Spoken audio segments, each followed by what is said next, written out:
Hey, I just botched that like a freaking bat out of crazy. Welcome in the Algorithm Fantasy Universe. Yeah, I just totally botched Universe! that. Welcome to the Algorithm Fantasy Studios. I am Jamie, and that is Eli, and I just totally botched our freaking intro, but oh well, it is what it is. You there, sitting at home, acknowledge me. Yeah! Yeah, the tribal chief, Eh, LA Knight. Yeah. damn right. Oh That's a, man, that's it's a better combo than anything you can get at McDonald's or Wendy's, or that's like a 1-2 oh. punch. Baby. Damn right it is. But welcome in everybody to the Auto Rhythm Fantasy Studios. But yeah, it's preview time. It's been a long year. We did one last year, and yeah, it's I don't know. I don't know. I know I don't know if I should be pumped, depressed, in between. I don't just really don't know. Well, you know, I understand your hesitation there. We took a month off. Pretty much all of May we were gone. We were we were cryogenically frozen, and then woof, we unthawed last week. Came out. We kind of gave you guys a few snacks if you tuned in last Wednesday or came across that at all over the past week. Kind of gave some snapshots into each division. A couple thoughts on the AFC East to the NFC South. I mean, in every division in between. So we're gonna basically start tonight with the AFC East. We'll hit up the Bills, Patriots, Jets, and Dolphins, and then we'll probably move to the NFC East next week. So if you're a fan of the Cowboys, you're a fan of the Eagles, if you have any of the players, if you're gonna draft Malik Neighbors from the Giants, if you're gonna take Jalen Daniels from the Commanders, any of these guys that might have some value this coming season, you might want to tune in for that. But tonight, yeah, we're going to touch on guys like Josh Allen, Tua, Aaron Rodgers. Apparently, he's Drake not May. retired yet. I'm kind of rocking an Aaron Rodgers haircut here. We got to talk about the sorry Patriots. Sorry, yeah, sorry, not sorry. Oh, quite a few things tonight. Quite a few things tonight. We're going to hit on. And of course, 2 thumbs down. You can always go back and watch any of the previous stuff on Spotify, or listen to it on Spotify, I should say. Watch it on YouTube. Yeah. A couple other platforms we're on. Discord, obviously, we always mention that on the show. It's kind of like a message board for fantasy people. So if you can get your thoughts over there and not get attacked. A lot of the guys over on Discord are cool. You go on Twitter, which we're also on, Twitter, X, whatever you want to call it. We're over there too. The people on Discord are a lot friendlier, so they won't attack you quite as much. It's not really like the Facebook groups where everybody's got opinions or they just make fun of you because you might not pretty much you might not know a lot, and then you put it out there and people are like, oh, you're dumb, you don't know what you must be a rookie, yada yada. That's not who we are. I mean, we'll be honest with you, we're up front. I mean, we're stand-up guys. We'll tell you like, hey man, this is what you need to do. We'll help you along the way. And this is what these previews are for. I mean, we hope to kind of help. This will help everybody out when it kind of does get to draft your draft time in this fall. And so this is kind of a help prep you kind of thing. I wouldn't say it's our actual like draft kit, but it's just kind of more of a preparation. You're like, oh, this guy might stand out, or there's other names out there that like, oh, you might have forgotten about, and it's like, oh yeah, maybe because we'll cover like we'll say like deeper leagues and stuff like that too. So we'll mention, hey, check this guy out if you're in a deeper league, 14, 16. Here's a guy to take a look at that might be kind of a smaller hidden gem to help you win your week or something like that. Yeah, it's a like Jay was saying, good refresher course. Because we don't hear a lot of these names. I mean, we hear obviously the guys that get the contracts. Jalen Hurts and Lamar, Josh Allen. A bunch of receivers got paid this offseason. We heard about them, JJ, AJ Brown, guys like that. But there's some lesser known guys. We might touch on Curtis Samuel from the people probably didn't even know he signed with the Bills. You know what I mean? That would have been right. Kind of sure signing, but he's going to have some fantasy value with Josh Allen as his quarterback. That's a much better upgrade than last year with Sam Howell. So we'll get on to stuff like that. And yeah, we're more of an entry level. So if you're just coming across us, We're kind of the gateway drug into fantasy. Ooh, that sounds horrible. Gateway. That might get us banned. We should have this whole thing come down. Busted. Yeah, busted. So we're not catering to the, because there's some marks out there. There's some guys, that are, I don't know, kind of uppity and been doing this 15, 20 years. So we like to help, maybe you're new to Dynasty, maybe you're, you play in your fantasy league with, your uncle and a few of your friends, I think that's what we're more suited for. So we try to keep stuff simple, and, we do graphics along the way, and we keep it light and fun here. So yeah, if you like us, like, as always, like we always mention, subscribe and, like the page. It helps us. We're not begging for likes here. We're not begging for subscriptions here. We don't make it. Well, maybe subscriptions. Maybe. I mean, we're kind of maybe we'll beg a little bit for that. But we don't make. We always give our little PSA. We don't make money off this, yet or anything. So it's not a money grab. So we do this because we love fantasy football. We're real life buddies. So I mean, this is fun for us, and we're going to give you some information tonight. AFC East, we're going heavy on, and I'm looking forward to it. Whenever you're ready, big boy, I'm ready to hit it. I'm ready to hit it and not quit. As the sausage party would say. Answers I have, but first, I must know the question. Sausage party. Yes. It's a great movie. Hey, did you know there is supposed to be a second movie coming out? Oh shit! Yeah. Yes. So I can't wait for that. I'm like, Sausage Party. I can't either, man. I'm like, I'm a sucker for animated movies. I mean, Wall-E, Cars, obviously, and Sausage Party. And Sausage Party is more for adults too. So if you haven't seen the first one, it's good shit. You can find. I mean, at this point, you could probably find it on if you've got, all of us got smart TV, so like Roku channel. Or Tubi, you can watch that for free. Usually, you can come across Sausage Party. Jared, somebody say Sausage Party. Yeah, big boy. Well, this is about to get it on here in a second. You might want to join in. Prepare yourself, for you're about to learn the terrible truth. That is also true. Yes. Is there any? Well, let's start with that. I mean, I didn't include anything on the scroll, but is there any NFL headlines that you might want to discuss before we get into? I think the Bills we'll start off with. Did you have any stuff you saw in the league the past week? Not really. I really didn't either. There's been a lot. It's kind of been a quiet week.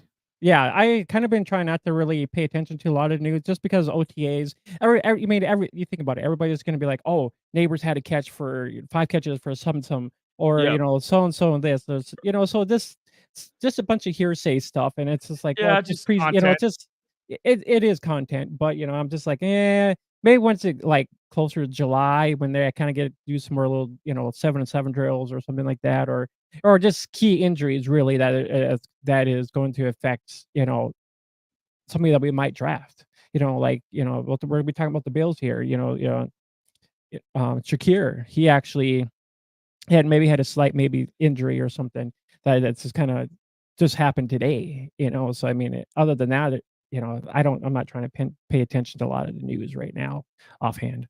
Yeah, and usually at these OTA mini camps, there's not a ton of injuries. There'll be a freak thing every now and again, but that's what we're really focused on because that affects draft status, obviously. And so as we get closer to the preseason. And that's usually when shit hits the fan, is the preseason. Pretty much. Yes, and you're caught in a spider's web with that stuff because it's some people draft earlier, some people draft later, some people draft August 2nd, some people draft September 2nd. Most definitely. It just depends. So we didn't see a ton of injuries. It's hearsay. Caleb Williams, I guess the Bears working. It's like fucking, it's like Entertainment Tonight, for and this the show they got, talking about Caleb Williams. I guess the Bears are putting in extra work with him, and you think we all think he's gonna be a bust here. So yeah, you wait till we get to the NFC North. I mean, we'll light Caleb up real good. yeah. Um, But yeah. so I didn't see anyways, anything other than that. I didn't see any major injuries. Didn't see any major signings, trades, any stuff like that. So, I mean the Bills. I mean, since we're kind of going in that way, talking about maybe the Bills. I mean, we can kind of get into that real quick. Well, yeah. Let's back up just a second. So so the Bills finished 11-6. Miami finished 11-6. The Jets, not the Giants. They finished 7-10. Yep, and New England finished 4-13. So that just gives you a quick rundown, and then we'll kind of give you a prediction too as well. So pretty much we'll give you a prediction of where they will finish, and then we'll just give you a bunch of names, fantasy takes, and whatnot. So yeah, because that, and it really doesn't affect fantasy much, that like the record, but we just like to do that for fun, just to get maybe somebody's got an opinion, I think the Bills are going to win 14. I think the Jets are going to win 11. So it's just good discussion. But yeah, we'll give the records and Orange Sickles sure do, Daniel. Yeah. Oh, hey Daniel, I actually got a whole, but here's a quick funny take. So I wanted one of these because it's throwback, and the wife's mom was going to get me one of these, and I ended up having a whole package full of hats. So I have a whole stash of probably like 13 other hats. Crazy.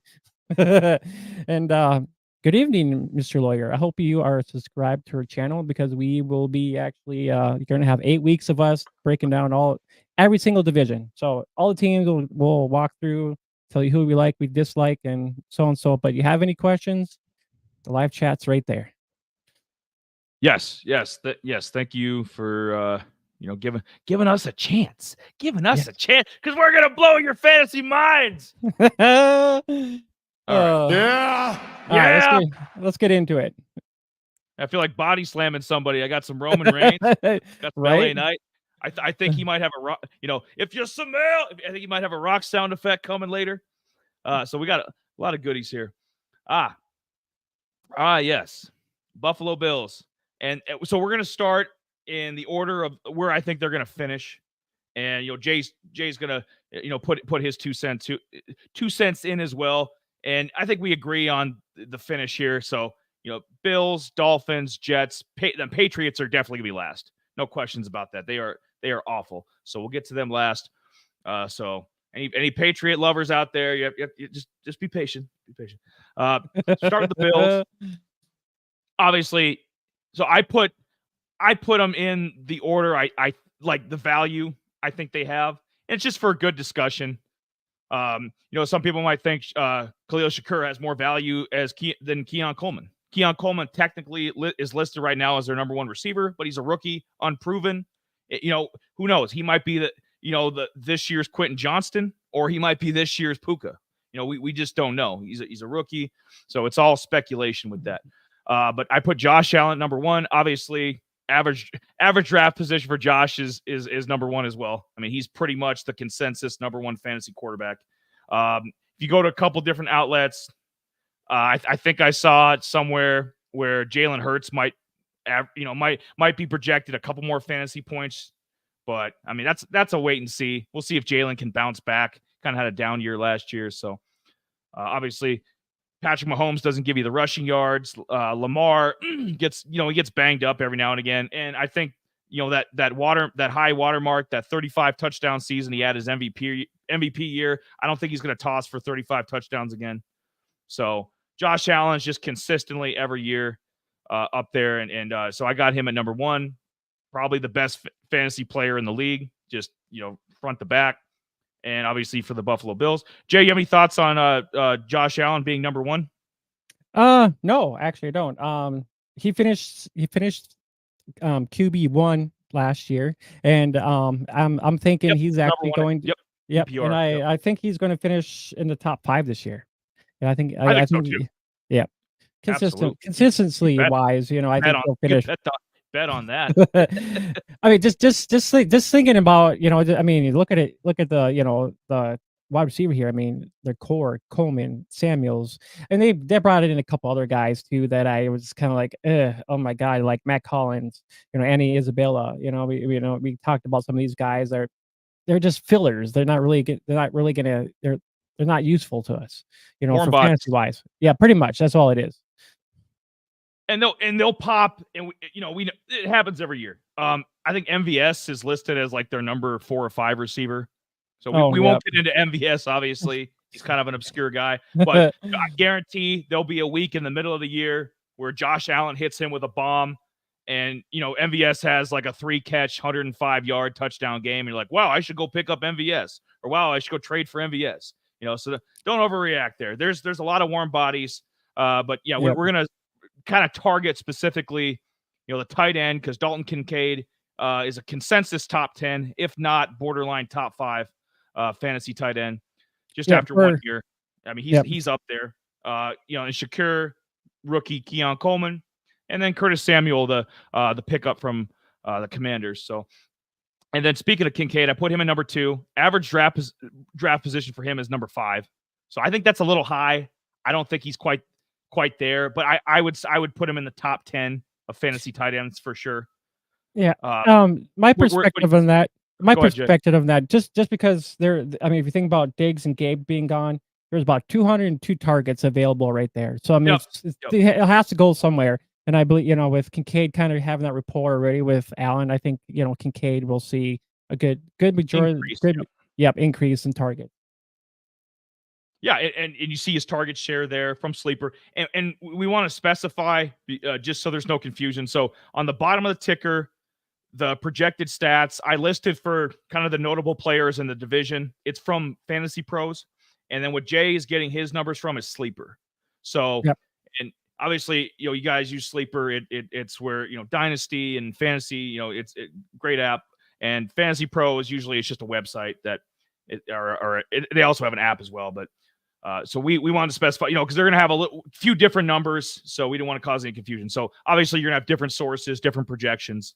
That's what they all are. They're projections. So so all these projections are from Sleeper. This is for what they project for the 2024 season, and I just put the target percentages, and I did the rush percentages as well for each the players that we are discussing too as well. So it gives you an idea. So I mean, Keenan Coleman, 9% target share. Who knows? I mean, that could be a little bit more than a 9% target share. Who knows? Maybe he could be 11% share. Maybe he's a little bit better than Shakir. Yeah, absolutely. And I'm not going to disagree with Dalton Kincaid. Being targeted, projected to be about 13%. I think he's going to be their most targeted guy. I don't know if he's going to have the most amount of catches, because I think it's going to be close. I mean, he's a tight end. I don't think he's going to have a 120 catch season or anything crazy, but I think it's going to be close, between him, Shakur, Keon Coleman, I think Dalton Kincaid, would it shock me for him to lead them in receptions? No. Would it shock me for him to lead them in targets? No. So he's definitely, in my book, he's a top 10.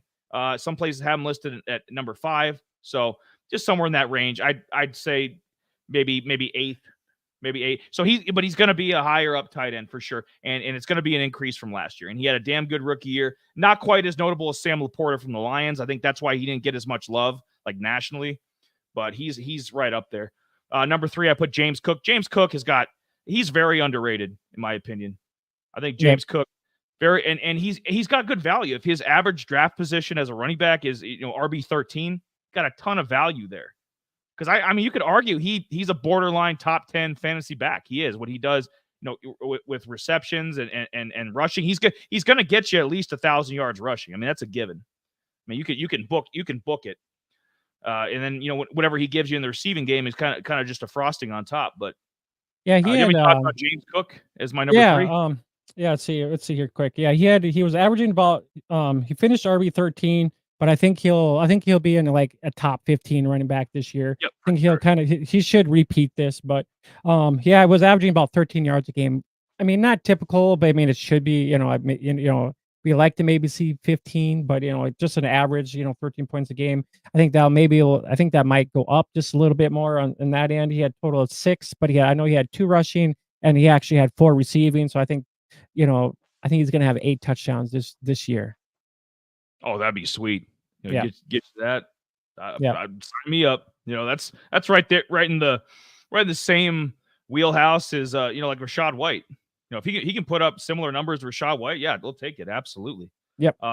I didn't mention Dalton Kincaid was the 11th ranked fantasy tight end from last year. So we all think so the increase is going to happen. Like he's going to be a top 10 guy this year, just with all the available targets Jay was talking about. Just to finish up with Kincaid, James Cook, number 3.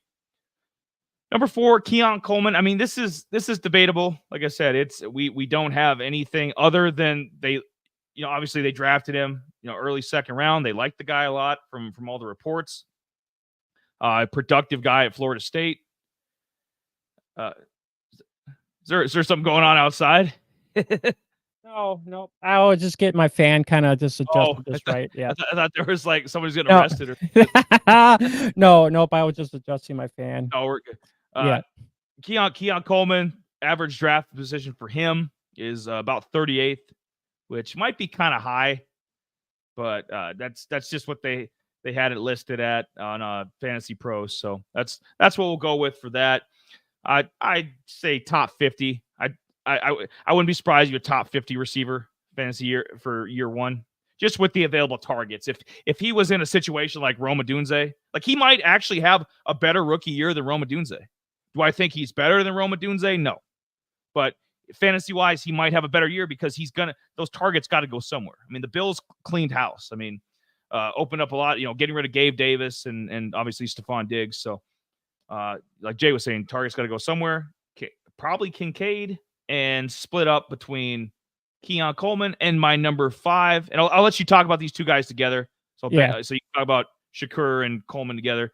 And my number 5, Khalil Shakur, he's listed at 52, which is probably pretty close to where he should be going and where his value is. I don't think him and Keon Coleman are much different. I think Coleman's got he's got the bigger body, so I can see him getting more touchdowns, which obviously creates fantasy points. So what do you think about them? The order I have them, Coleman 4, Shakur 5, and then the top 5 just overall to close out the Bills.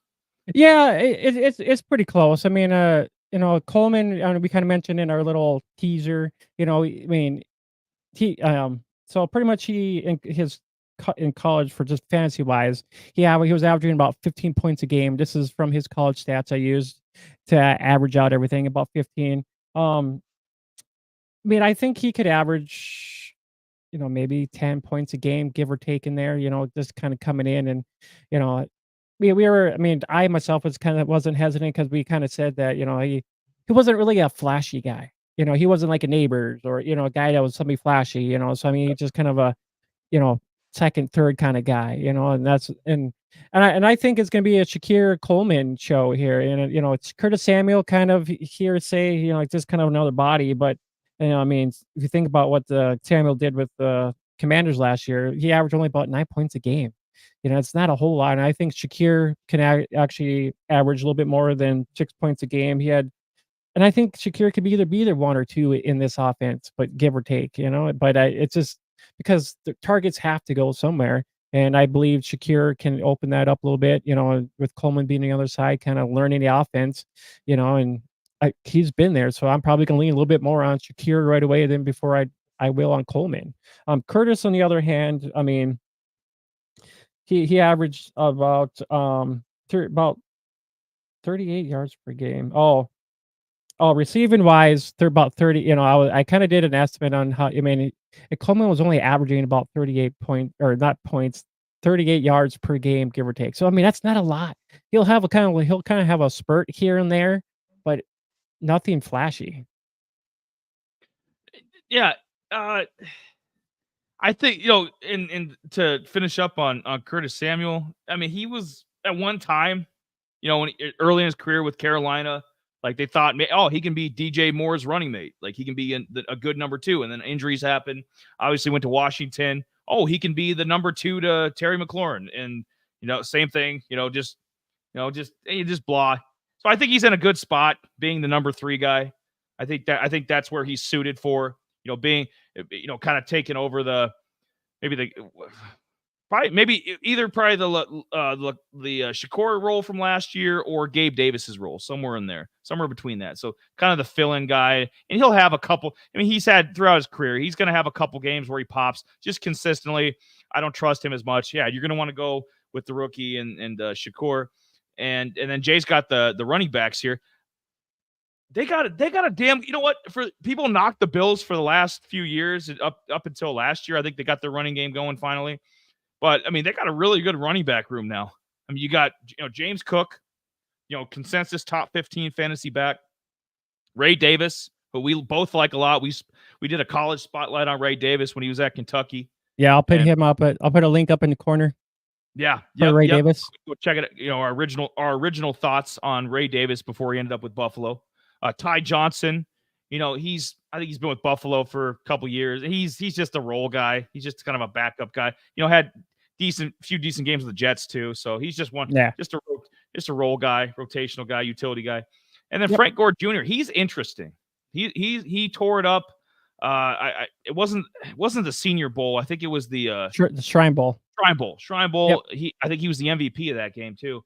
Frank Gore Jr. Obviously his dad, longtime NFL running back. Was really good with the 49ers back in the day. So he's interesting. What are your thoughts? Yeah, I mean, we covered Ray Davis. I was actually going to pull up my notes. If you think about it, Ray Davis is almost similar to James Cook. Ray Davis can do it all. He can run through the tackles. He actually can. He had I can't remember. I think he was the third best or fourth best running back from the backfield receiving wise. So I mean, he's a great dual threat running back. So yeah, like him and Blake Watson, who was at Memphis and then signed with the Broncos, and Cody Schrader, another guy that from Missouri. I think he signed with the 49ers. So yeah, he was right in that mix of some of one of the better pass catching running backs in college football last year. Absolutely. You got that right. You do. I'm liking this graphic here. I'm liking this. I'm sure you do. So if you're watching right now, I got it's pretty much their breakdown of their 2024 season. Pretty much how often they actually ran like three wide receiver sets, one tight end, two tight ends, two wide receiver sets. So it gives you kind of a breakdown of that, how often they use that, and then right down the middle it shows running back plays, which they 330 or 353 with those is actually for the whole season, how many times they actually ran the ball to compared to how many times they actually threw the ball. And then you can kind of the other thing there with the rushing percentages. I can't see my freaking own graphic because my window's so small, but it pretty much gives you an idea of where the rushing and passing, which direction they actually kind of went with all that stuff. How often they so this was the highest. So the Bills ran right through the center quite a bit, or right off the left tackle as well, and it kind of gives you an idea with the passing too as well. And then you got your targets, with Diggs and Davis being gone, you can see how big. Diggs had 133 targets. Davis had like 69. So you got your 202 targets. It needs to go somewhere. Yeah, absolutely. Nice breakdown there from the previous year. You notice how we didn't mention Danny D. Gore probably went to elementary school in Buffalo when his dad played with the Bills. Yeah. Be an interesting tie-in there, but yeah, I'm interested. I like this bit. If something does happen to James Cook, because running backs are always one hit away. Yeah. Like we got some equity here. Ray Davis and Frank Gore Jr. is going to make the team, in my opinion. Yeah, if I it's at think the expense, James, if it's at the expense of Ty Johnson, they'll get rid of Ty Johnson. I think so. When I was looking at Ty Johnson, I was like, he's just another body. I mean, I'm like, and I think Frank Gore Jr. can kind of do similar things to what Ray Davis can do. So I mean, they're very similar. I think height wise, I think Ray Davis is a little bit taller, a little bit more beefier. I think Gore. It's just slightly smaller, I believe. So I mean they're almost similar size, but Gore is just a little bit smaller in that aspect. But it gives you an idea of what the target, what the room did look like to what they look like now with Shakir and Coleman and Curtis Samuel. I mean, I put down they had. If you think about it, MVS is pretty much another Gabe Davis, and then you actually had Claypool. I don't like Claypool. He's been bouncing around. Whatever. Some goofy ass prognosticator was saying, "Oh, the rebirth of Chase Claypool." No, get out of here. No, absolutely no. This guy's career has been DOA since about 2021. Okay, yes. Get him out of here. He'll be lucky to make the damn team. Okay, Chase Claypool is not going to have a resurrection of Buffalo. That will not happen.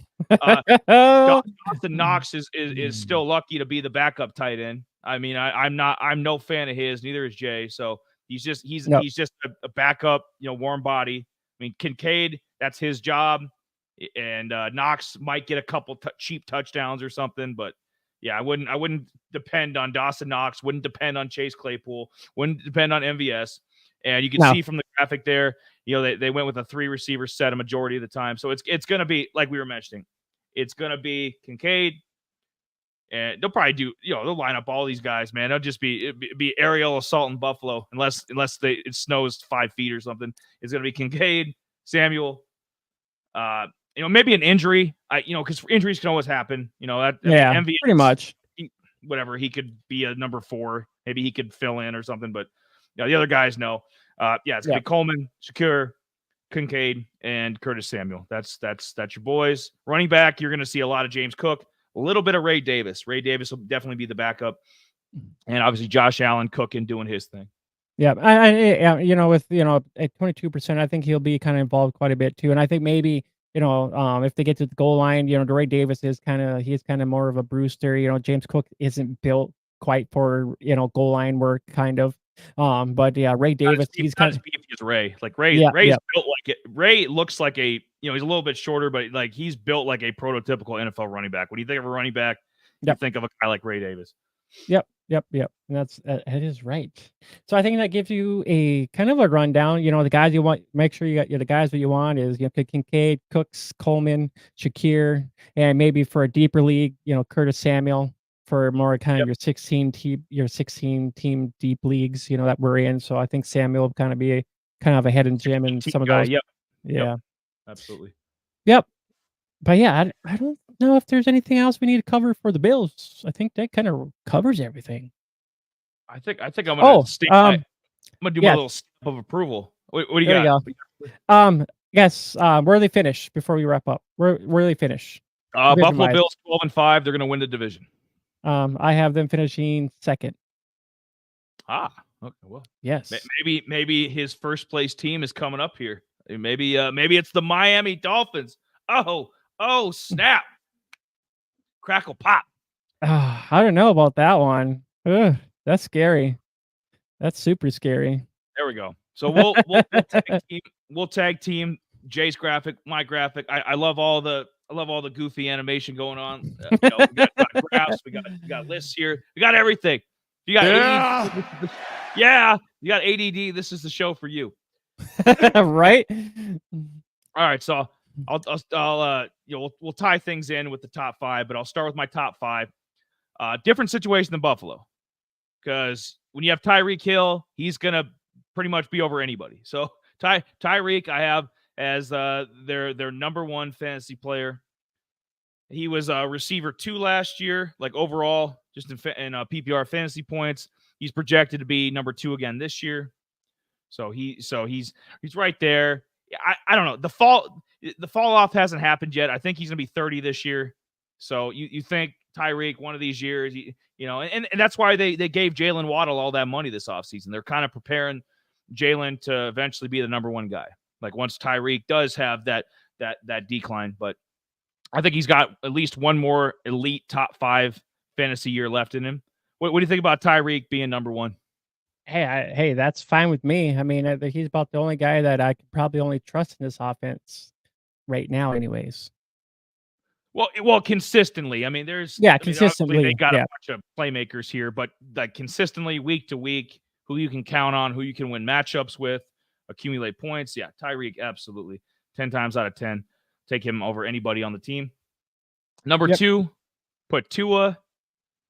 He's quarterback 13, but with it's more or less the weapons he's working with. It's like they have him projected, about 26 touchdowns, 4,100 yards, something like that. He doesn't rush very much, but maybe he could get you a couple cheap rushing touchdowns or something. But it's more or less who he's working with. That's why I put him at number 2. You could argue Devon Achane should be above him, like possibly even Jalen Waddle, but it's not obviously he's not Josh Allen fantasy wise. That's why he's being drafted quarterback 13 on average. What do you think about old Tua?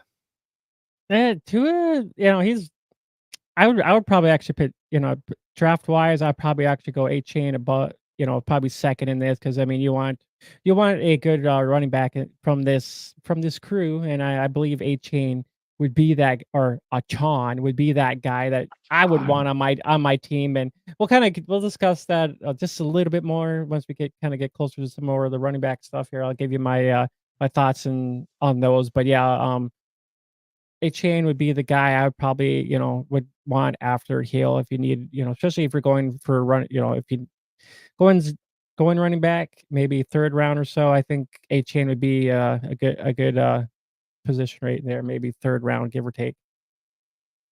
Yeah, absolutely. And just piggyback off of Jay on that, Devon Achane I have at number 3. And it's consensus. I think everybody thinks if Achane has a full healthy season, which he should, unless a freak thing happens again, that he's a better running back than Raheem Mostert. Even at Raheem Mostert's peak, he can't touch the skill level of Devon Achane. So Mostert obviously had that, we call it the Jamal Williams effect. He had that freak year last year where he just went off and had 20 touchdowns or something crazy. That ain't going to happen again. So that's why we've got Mostert at the back end of this. Achane put number 3. Right now, his average draft position is running back 7. But if he can get some of those touchdowns away from Mostert, which he should, I mean, he can really rack it up. I mean, we know how fast this guy is. He runs like a 4.3. I mean, like crazy speed. And we'll get into the rookie Jalen Wright too. Jay's got him on the bottom listed up there. So it'll be interesting to see, like, if Raheem Mostert falls off completely, I could see some of Jalen Wright, because he's a speedster too, built a lot like Devon Achane. So Jay was talking about Achane as well. So we got in so far. We did Tua, we did Tyreek, we did Achane. So we'll talk about Jalen Waddle next. Obviously, big offseason headline, got paid. Got a new 4-year deal. So. Waddle's going to be a Dolphin for a while. He's going to be succeed. We would assume he's going to succeed Tyreek one of these years as being the number 1 guy and get a big haul to targets. Mr. Lawyer, I think Miami wasted money signing OBJ. I do too. You notice how we don't have him listed anywhere except for his chart. OBJ. He at this point he's a celebrity that's on your team. Jake Paul wasn't available. You couldn't go get a random celebrity to play receiver. Yeah. LBJ, whatever. No, OBJ's got nothing left in the tank, and that's why I'll bypass him. Maybe Jay's got some thoughts, but those are his projected numbers. But he's junk. At this point in his career, he's just a name. The main two guys here, obviously, like it's been the last couple of years, Tyreek and Jalen Waddle. And then I'll finish up, and I'll let Jay have the floor. Raheem Mostert, this is a respect thing, just because I'm not super enamored with Jonnu Smith. He's the tight end from Atlanta that they picked up.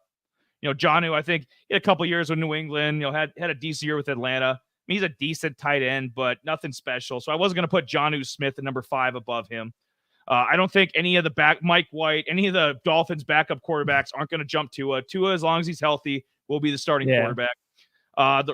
You go down the depth chart after OBJ. I mean, Malik Washington, the rookie from Virginia, he's interesting, but he's a rookie. So, we'll just wait and see what his usage rate's going to be, how much he's going to be targeted. I couldn't put him at number 5 above Mostert. So, going down the depth chart, just Jalen Wright couldn't, another rookie that's highly touted, can't do it. So out of respect for Mostert, what he did last year, what he did, with those years with the 49ers, I put Raheem Mostert number 5. Right now, he's, the average draft position is running back 28. And if A-Chain does get hurt, that's some good value. I mean, if they have most definitely average, 28th running back. I mean, the guy put up, what was he last year? Yeah, he was the number 5 running back in PPR and fantasy last year. So, he was, he was a top 5 running back. So you're getting him at 28. I think that's good value if A-Chain goes down. Otherwise, I think Jalen Wright's going to get worked in more, and obviously A-Chain's going to have like a Pro Bowl level year. It's hard to kind of think about Miami, because they have so many good players. Maybe Tyreek Hill and Jalen Waddle. Those are 2 guys you guys are totally going to want on your guys' team drafted no matter what. Yeah, I mean, like you were saying, OBJ.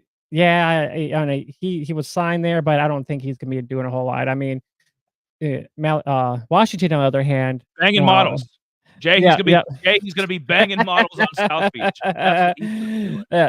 That's why he moved down there. Yeah. But I know, I think it'll be interesting. But if you think about it, Miami, they got Hill and they got Waddle on 3-year deal. Then they to lead this crew, then they bring in rookie Washington from Virginia. He had 9 touchdowns last year. And then he had 1,400 yards receiving. We did talk about him, so I might put him up in the corner too. So you want to take a look at his college spotlight there. And then he was averaging about 25 points a game.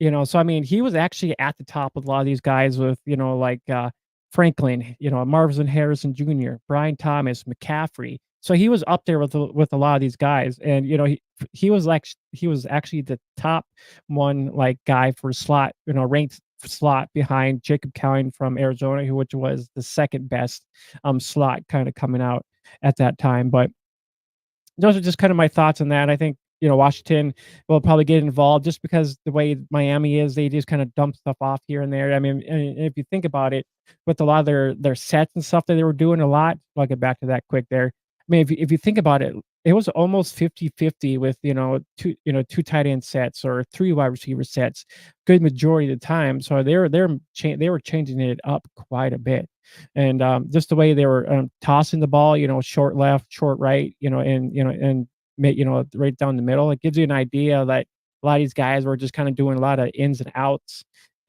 hunt for the routes, so a lot of short dump offs. Yeah, and you see all they're pretty much dead even on the 3 receiver formations and the 2 tight end formations. So they're going to be running as much as they're passing. It's crazy because they're that good of an offense. I mean, they can get away with it. Buffalo's more of a pass team, obviously, but I mean, Miami's got that nice blend, because of all the studs they have. But Malik Washington, we did a college spotlight on him. And I thought very highly of him at the time. Miami got a steal with him, and I forget which round he went, maybe the 5th round, but I think that's going to end up being a steal because he's cheap labor. I mean, if they cap reasons, they did have to do crazy thing about if they had to do something with Tyreek, because Waddle's going to be a Dolphin for a while. I mean, they locked him up, but if Tyreek fell off or they had to move him or something, I think Malik Washington's got a bright future. Reminded me a lot of Steve Smith Sr. remember the old Panthers and Ravens? Oh yeah, most back in the day. Similar size. I think he can do more in slot work too. I think he's more versatile than people think. He's listed as a slot guy, but I think he can be a very versatile receiver, and that's why OBJ just bypass him. Some of the other scrubs they have, as the backups, receiver-wise, the only way they'd see, we don't even mention them because it's like the only way they're going to see the field is a major injury. Tyreek has been pretty durable, as Jalen Waddle. So it'll be, OBJ will get, maybe in a 16-man league. Maybe I'll be a little nice to OBJ. Maybe he could have a little bit of value, but Jalen Wright, the other rookie, he's a burner. Yeah, and before I want to discuss the running backs, I think Washington would be a great draft for deeper leagues. I think so in deeper leagues, I think he'll come in very handy. I think he'll have at least get a couple touchdowns. I think he'll be a little bit, OBJ will maybe get a couple in there, but with Washington kind of getting, involved, immaculated into this offense, I just think Washington will be the better guy you might want in the end when it comes to the Dolphins. But track, Jay, it's a track meet. I mean, with this Dolphins team, all these guys are running 4.3, 4.4s. I mean, it's a track meet. Right. Good luck keeping up.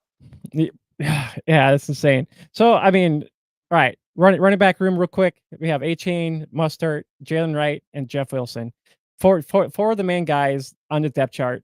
And I mean, it looks tasty, doesn't it? I mean, if you look at it, if you're looking at, rush percentages and stuff, A-Chain 40%, Mustard 39%, and then sprinkling a little Jalen Wright, and then you got Jeff Wilson. I mean, oh my God. But anyways, he's still in the league. Right? All these ex-49er running backs. That's hilarious. Is this where Elijah Mitchell is going to be traded week 7? Are they going to trade Elijah? Once Cody Schrader beats him out, is this where they're going to trade Elijah Mitchell? Right. So,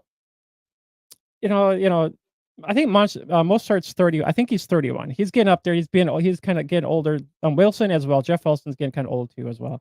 But I think overall in general, I think Mostert and Wilson they'll probably end up missing games somewhere in between there. There'll be a little injury. Might miss a week or two or whatever. And Jalen Wright will be that guy you want. So he'd be a good stash for even in deeper leagues. He will be. I think he'll come in and be a filler if some of those guys, miss games, Mostert really, if he actually go and misses games. So Jalen Wright will be that guy you want to take a look at when it comes to the rushing for the Dolphins. So check this out real quick. So A-Chain was averaging about 17 points per game, and so was Mustard. They were both averaging about 17 points a game, which is totally crazy, And then so I was kind of did an average stat real quick. I did kind of like 5-year stats of kind of all of his Mustard's fantasy points together. So he within those 5 years, on average, about 180 points per season. So technically averages about 180 fantasy points per year, give or take. He was a decent back with the 49ers, been really productive with Miami, obviously, had a kind of a career year last year. So Raheem Mostert, he's not completely washed up. And if he's putting, the whole world knew about Devon A-Chain after, that Denver game and some of the other monster games he had, and then, injury happened. But, if you're putting up numbers on par with A-Chain, what he was doing last year, I don't see him falling completely off a cliff this year. Like Raheem Mostert's going to have some value. Jeff Wilson might be the odd man out. Honestly. Yeah, I think so. I wouldn't touch him with a 10-foot pole. I wouldn't touch him in a deep league, sleeper, any of that crap. It's gonna be Wright, Mostert, A-Chain, and then maybe some random guy pops up, and you'll keep him. Obviously, if you're doing dynasty, keep him in, keep him in tow, keep him in check. Yeah. So with Jalen Wright now, he college-wise, I took all of his fantasy points from college. He was averaging about 13 points a game. So Jalen Wright wasn't really, even though we did a spotlight on him, we did a spotlight on him too. I'll put that up there in the corner too. So quite a few guys in this round of divisional stuff, we did some spotlights on some of these guys. Maybe we knew what we were talking about. But yeah, he's a speedster, just like A-Chain. He averaged. He didn't really have like the yards. He didn't have like 1,000 some odd yards. I think it was 6 or 7, somewhere in there. Somewhere in there. I don't have all my notes from that, but it wasn't a lot, but it was enough to actually get him drafted. And Wilson, on the other hand, not a lot on this guy. But I took his his fantasy game totals, and he only averages not even quite 80 points fantasy wise a year. It's kind of like, yep. And you can tell this guy was injured a lot, so it's just kind of like, he's pretty much another body filler, really. Yeah, he's the Ty Johnson of the Dolphins, is what he is. Yeah, and the other thing too, and it's kind of wrapped this up, I guess. They got Jonathan Smith. I know you really didn't like him. With Tennessee, he was. I liked him down in Tennessee, and then Smithy. Smiton, whatever his name is. I don't know really. We'll call him Durham Smitten. Yeah, there we go. The Smith. So I think these I think Smith will snag a couple touchdowns away from him, and I think Smith's been I think 6 or 7 years now in the league now, but I think he's a valuable tight end. I think he'll bring some value, especially in a deeper league with this way this offense was going. I think Smith will be very helpful in a deeper league for sure, especially how often that they go with 2 tight ends. Just to be sure on Mr. Smith here. I think 6 or 7 years. I think. 2018 he was a rookie. Yep. So this would be 7th year. Yep, you got it on. Yeah, they do 2 tight end sets, but like mostly blocking. And then Jonnu Smith should get a few cheap touchdowns because he's Jonnu Smith is decent, so probably borderline top 20 fantasy tight end. So if you're in a deep league, you're probably gonna start Jonnu Smith or at least have him as your backup. I mean, at the very least, he's gonna be your backup tight end behind like a Travis Kelce or somebody like that. So keep Jonnu Smith close by, but everybody else is, and that's what happens when you're paying all these different guys, and they're about to pay Tua too, probably. When you're paying all these guys, I mean, the depth isn't, it's you have to get cheap rookies that can pop, or it's going to be a bunch of warm bodies like Ty Johnson and Jeff Wilson. So you just got to piece it together. Oh yeah, then you guys got guys like Braxton Berrios. Yeah, they're obscure. Yeah. I mean, I guess we'll mention them. We'll close out the Dolphins. Braxton Berrios had a few decent games with the Jets. That not impressed. Malik Washington does everything Braxton Berrios does, but 10 times better. So he's gonna beat him out. Yeah. But yeah, I think that kind of wraps up the Dolphins talk. So I mean, here as we'd say, here's the first half of the divisions that we talked about. The good half. Yes. Well, is it the good half though? Is it? I know we got 2 more teams to talk about here, but we just got wrapped up finishing to talk about the Bills and Dolphins. So when this is over, if you want to go scroll back and see what we talked about with the Bills, you sure can. But yeah, I think the Jets and the Patriots are up next for the second half. Record, please. Record. Put the record on the on. Oh, here's the YouTube short of the week. Brought to you by nobody. Dolphins 10-7. 10-7. The Miami Dolphins, second place. They'll get a wild card. I think they finished third. That's just me. What? Oh God! Don't tell me that you got the Patriots finishing first. No. Please tell me. Stay tuned. Stay tuned and find out. All right. Well, let's see here. What? Maybe he's talking about. I sound like a mix between Little John and Chris Berman. Stumbling, bumbling. We'll do the Jets. Flying away. The Jets, huh? He's got the graph coming. We got the rookies. Got the sets there. Bam. Let's do it. Let's see. Got the old Jets here. I'm guessing, and Jay will let us know in about 10 minutes here. I'm guessing the Jets are his first place team, which I'm a little cringe on, but to each his own. I'm a respectful guy. Number one, you know what?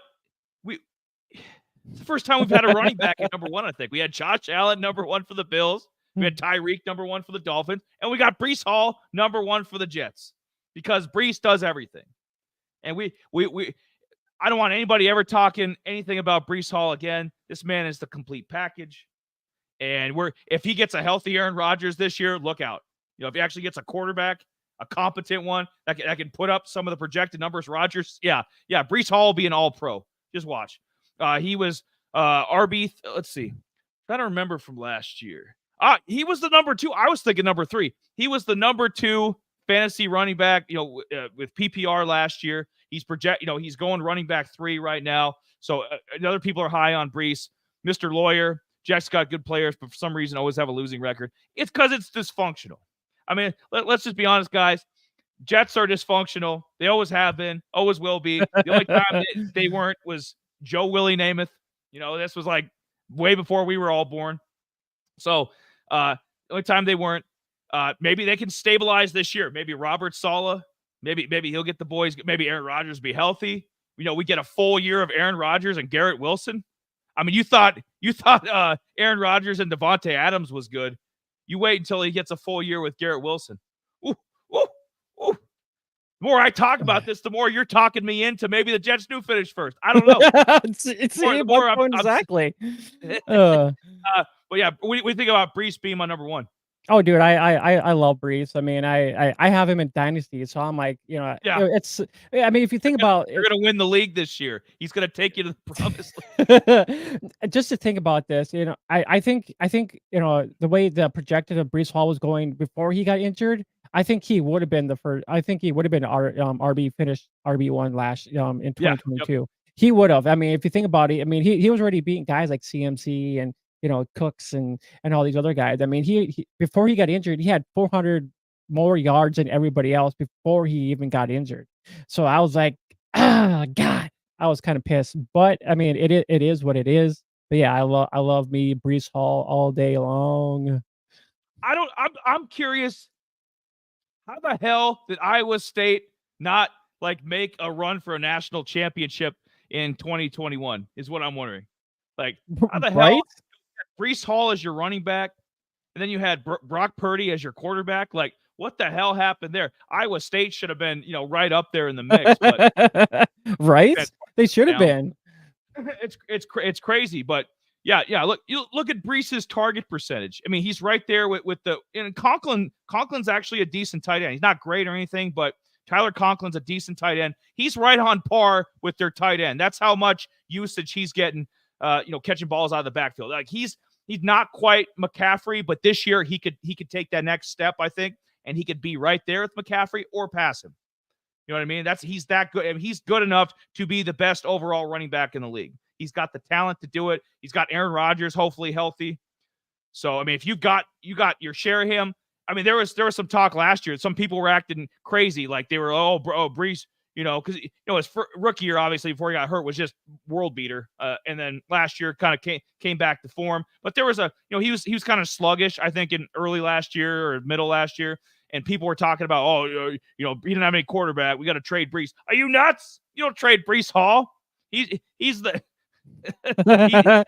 he is the gem of your fantasy, at least running back wise. He's the gem of your fantasy team the next 5-6 years. You don't move Brees Hall for any reason. I mean, and unless you get a couple first round picks for him for 2025 and 2026. That's in my this guy is he's top. I mean consensus top 3. I mean, you could argue McCaffrey's better, obviously, but I mean, who other than McCaffrey, like who could you argue is better? Just overall, I have a hard time. Like this guy's great. I guess it'd be kind of hard on that aspect. I guess you can put it that way. I mean, I guess I can look here real quick too. Keep talking. I'll find out here real quick. So while he's looking that up for Brees, I'll go to my number 2 guy, Garrett Wilson. Right now, his average draft position is number 8 for receivers. I think he was ranked further down the list last year, and I blame that more on Zach Wilson. Zach Wilson and the shit show at quarterback that they had. Didn't they start Tim Boyle? Didn't Tim Boyle get a start for the team last year? Yeah. What the hell? Aaron Rodgers' old backup in Green Bay started the game before he, or threw more passes last year than he did. It's ridiculous.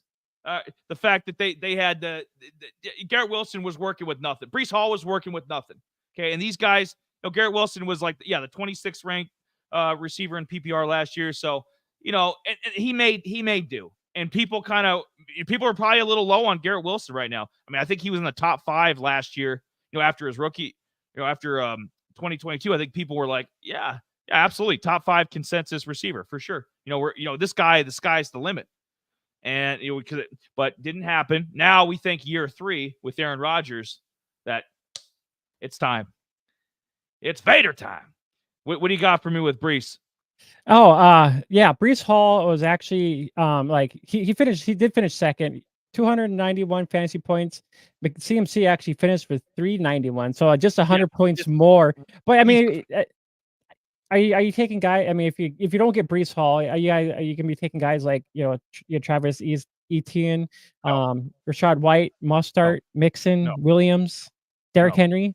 I mean, these are the guys that fall right behind Breece Hall. That's what I'm saying. So CMC, obviously, we were saying that like CMC at this point is better, but I mean, who are you going to get better than Breece Hall? You're not. So let's go down the list. Boom. Garrett Wilson, he gets a healthy Aaron Rodgers. You ain't going to find much better either. And if you can get a little value on him, if people are kind of sleeping on him after last year's, kind of, I don't want to call it a down year, but I mean, it wasn't anything special. But if you can get him even lower than where he's projected right now at number 8 for receivers, like probably get a steal on him.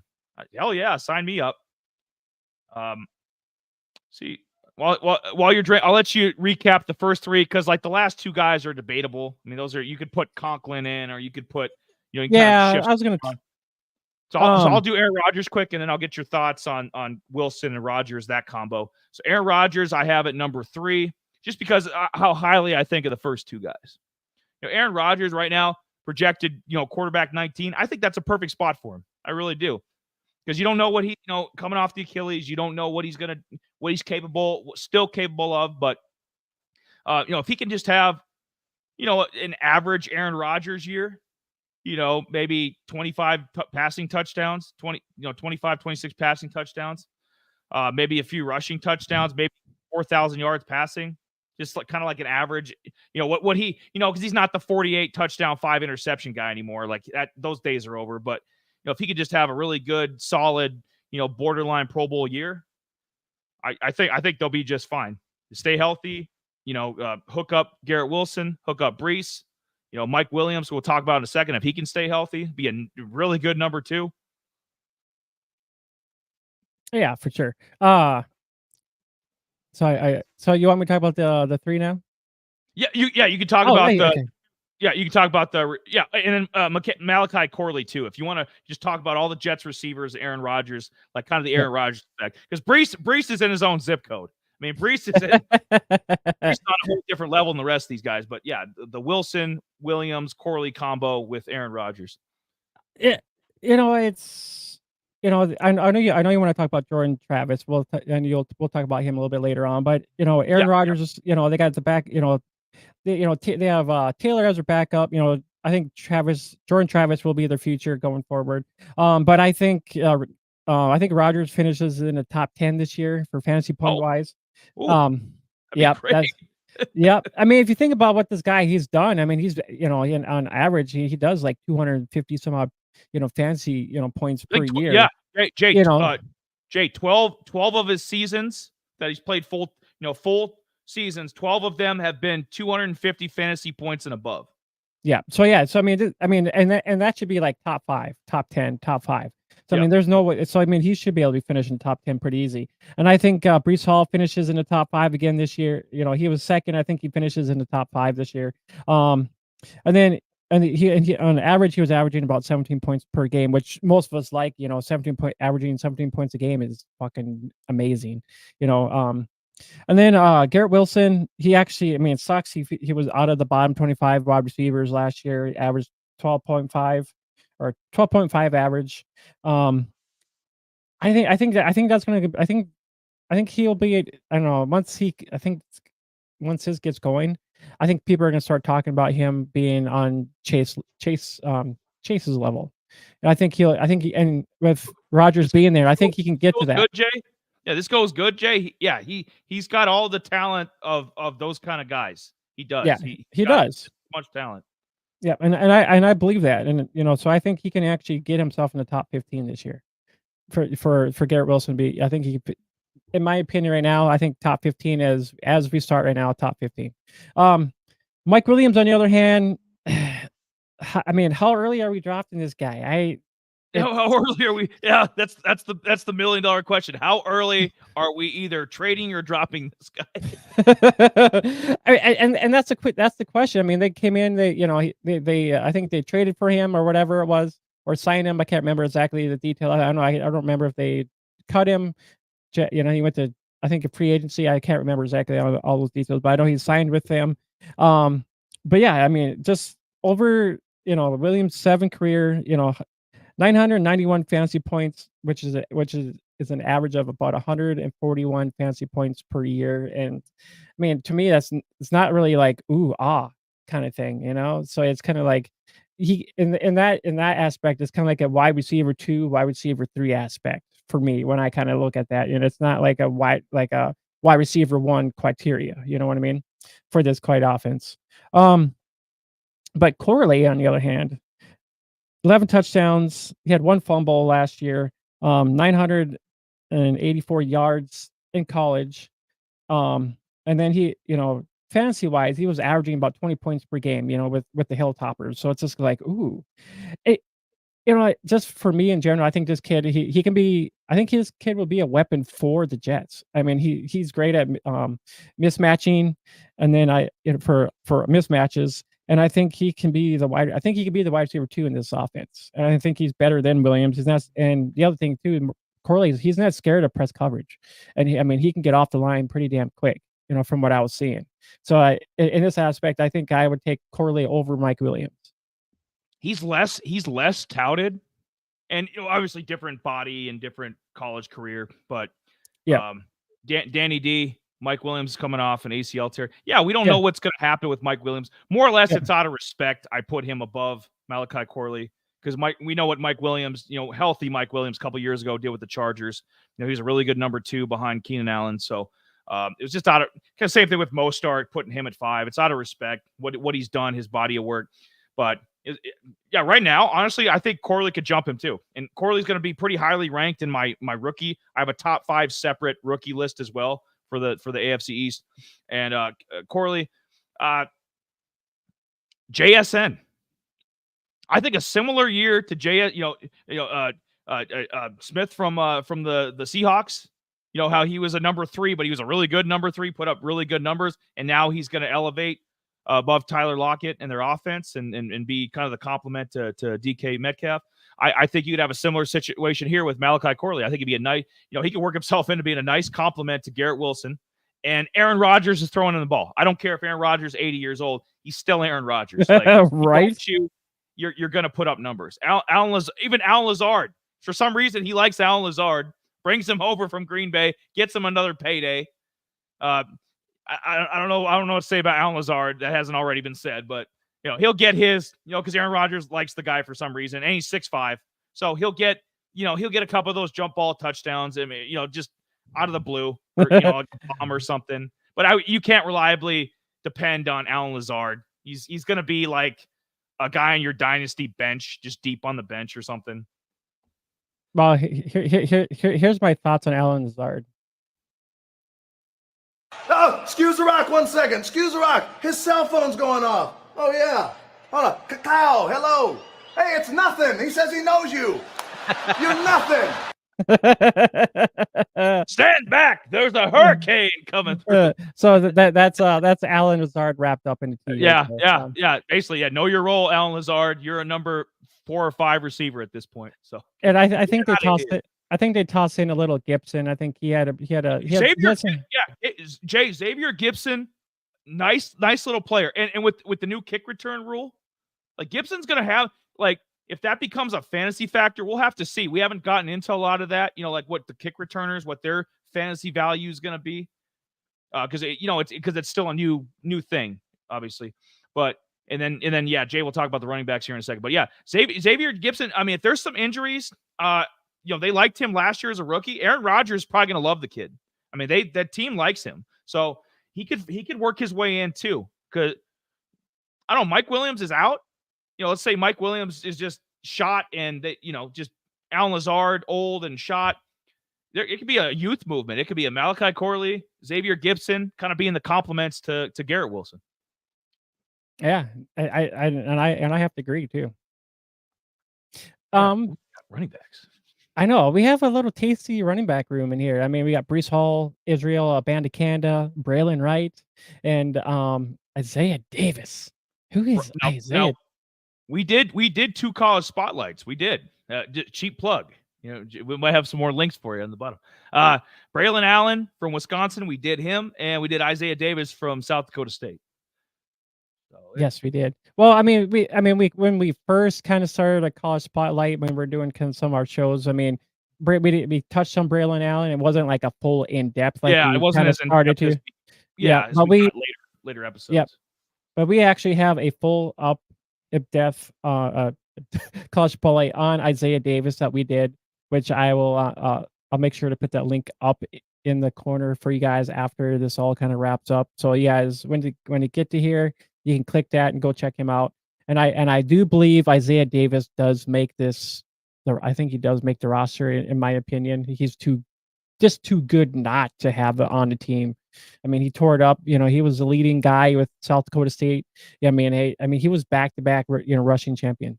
He just tore it up. He had 20 some odd plus touchdowns. I can't remember all the stats, but he was the guy that you wanted, from the FCS. You could argue, Jay, that he was the best running back in FCS the last couple of years. You definitely make that argument. Danny D, yes, Gibson is in the return game. Yeah, Xavier Gibson, don't sleep on him. Keep him. We have kind words to say about him. Not so much for that damn Alan Lazard and Mike Williams to be shot, but Xavier Gibson, keep him. And the same thing with Isaiah Davis. I put Isaiah Davis in that same category as Xavier Gibson. Keep him close by. Not in like a redraft, 12-man league. That's crazy. Don't go in. But for Dynasty, yeah, absolutely. You jump on him. You stash him away. And, so Brees is I don't want Brees to ever be hurt again. The guy's too good. He puts on too good of a show on TV. Like, Brees doesn't need to be hurt again. But something did happen. Of these three guys, I really think Isaiah Davis could beat these guys out. I think he can beat out Abanikanda, and I think he could beat out Braylon Allen. You think he can? You think he's better? Did happen to Brees, or he was out for a couple weeks. Isaiah Davis, because I think what? What? I think Rodgers would love this kid. I think this would be if Brees Hall did go down. I think it would be a two-headed monster because Braylon Allen, he's kind of like, as I would say, he was kind of like the Derrick Henry. Like he's Derrick that Henry, tall. Or you remember Brandon Jacobs back in the day from the Giants? Kind of. He was like a giant. Braylon Allen's a big guy, not as big. Brandon Jacobs was like built like a linebacker. He was like 6'4", 260. He was a giant running back. But that's who Braylon Allen kind of reminds me of when I saw him run at Wisconsin and just kind of what he might, if he got a feature role or if he got a complimentary role, like what he could be capable of in the NFL. So yeah, Braylon Allen, he's solid too. I'm not. I think if it did, I think Isaiah Davis can be kind of more like the between like the 20-yard line to the other 20. I think kind of in the middle field. I think he could be that kind of guy. Braylon Allen could be. Yeah. Braylon Allen could be from the 15 yards goal line kind of guy because this was height and whatnot. He'd be that kind of guy. Davis for more in the open field. Braylon Allen could be your bruiser for your goal line punches. Kind of guy. Sorry for Abanikanda. It kind of sucks. And I didn't see anything from him in his rookie year. I not a lot. No. I know it's just a rookie year, but I just seeing him in college, and he's one of those guys that I wouldn't be surprised got cut in a year or two. Like he's a random guy that just ends up. Maybe he's the running back for the Birmingham Stallions. Maybe him and Adrian Martinez are competing for the UFL title. I don't know in a year or two. I don't know, but sweet Jesus. But yeah, I think that kind of wraps my thoughts. Brees Hall. I think sooner or later, I think Abanikanda does either. He's I think he was fifth rounder. I think I don't remember exactly all the details, but last year, I'm sure they he probably signed a couple year deals. They could probably let him go, and then you got Braylon Allen, Isaiah Davis as your backups to Brees Hall. It's a nice room. There's worse in the NFL. You could do much worse than this running back room. So solid. I like it. And that was my and that was my thing too. Just looking through all the wide receivers, looking at the running back room, and I'm just like. It's almost like it's just like a river of cheese is coming down. You're just like, ooh, cheese. run to the cheese, and it's just like it just goos. Dive right in. Yeah, and it's just like how does this team not look good? I mean, just looking at the talent they have, it's like God, this team should be the first. That's why I have them as my number one team in the division. I have them going first. I have it's a long shot, but just lay everything with Aaron Rodgers, Breece Hall, the running back room, wide receiver room. I mean, it's tasty. I mean, it's just like it Oz, and it's just like right there. It's pretty close to Miami's. The Dolphins, line up there. If you look at the Bills, it's kind of like, ugh. It's not really like it's not your girlfriend you're gonna take out on a date. It's just like, ugh.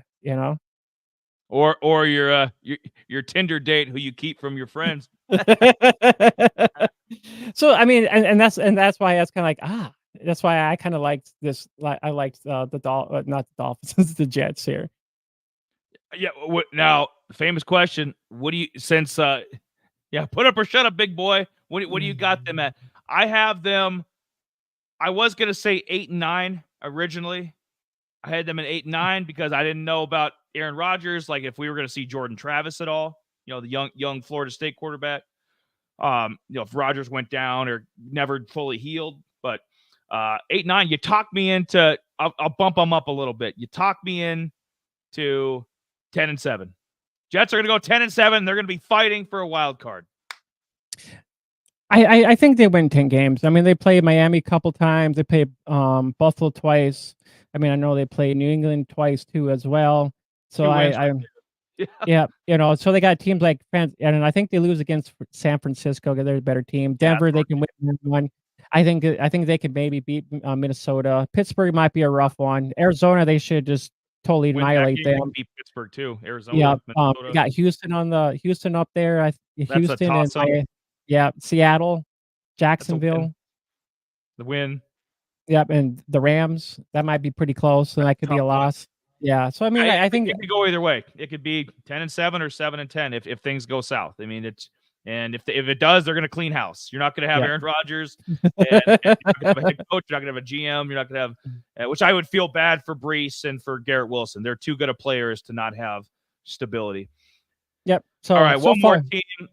Yep. So far, I got the Jets, Bills, and Dolphins. Those okay. That's nothing wrong with that. Yep. But the main thing, I was worried that you might have this team, that you might have this damn Patriots team at first place, and I'm like, we can't have that. This is going to be this and the Panthers and possibly the Giants will be the three worst teams in the NFL. And if they can get anything out of Bryce Young and anything out of that Giants offense, this might be the worst team in the league. Let's just be honest.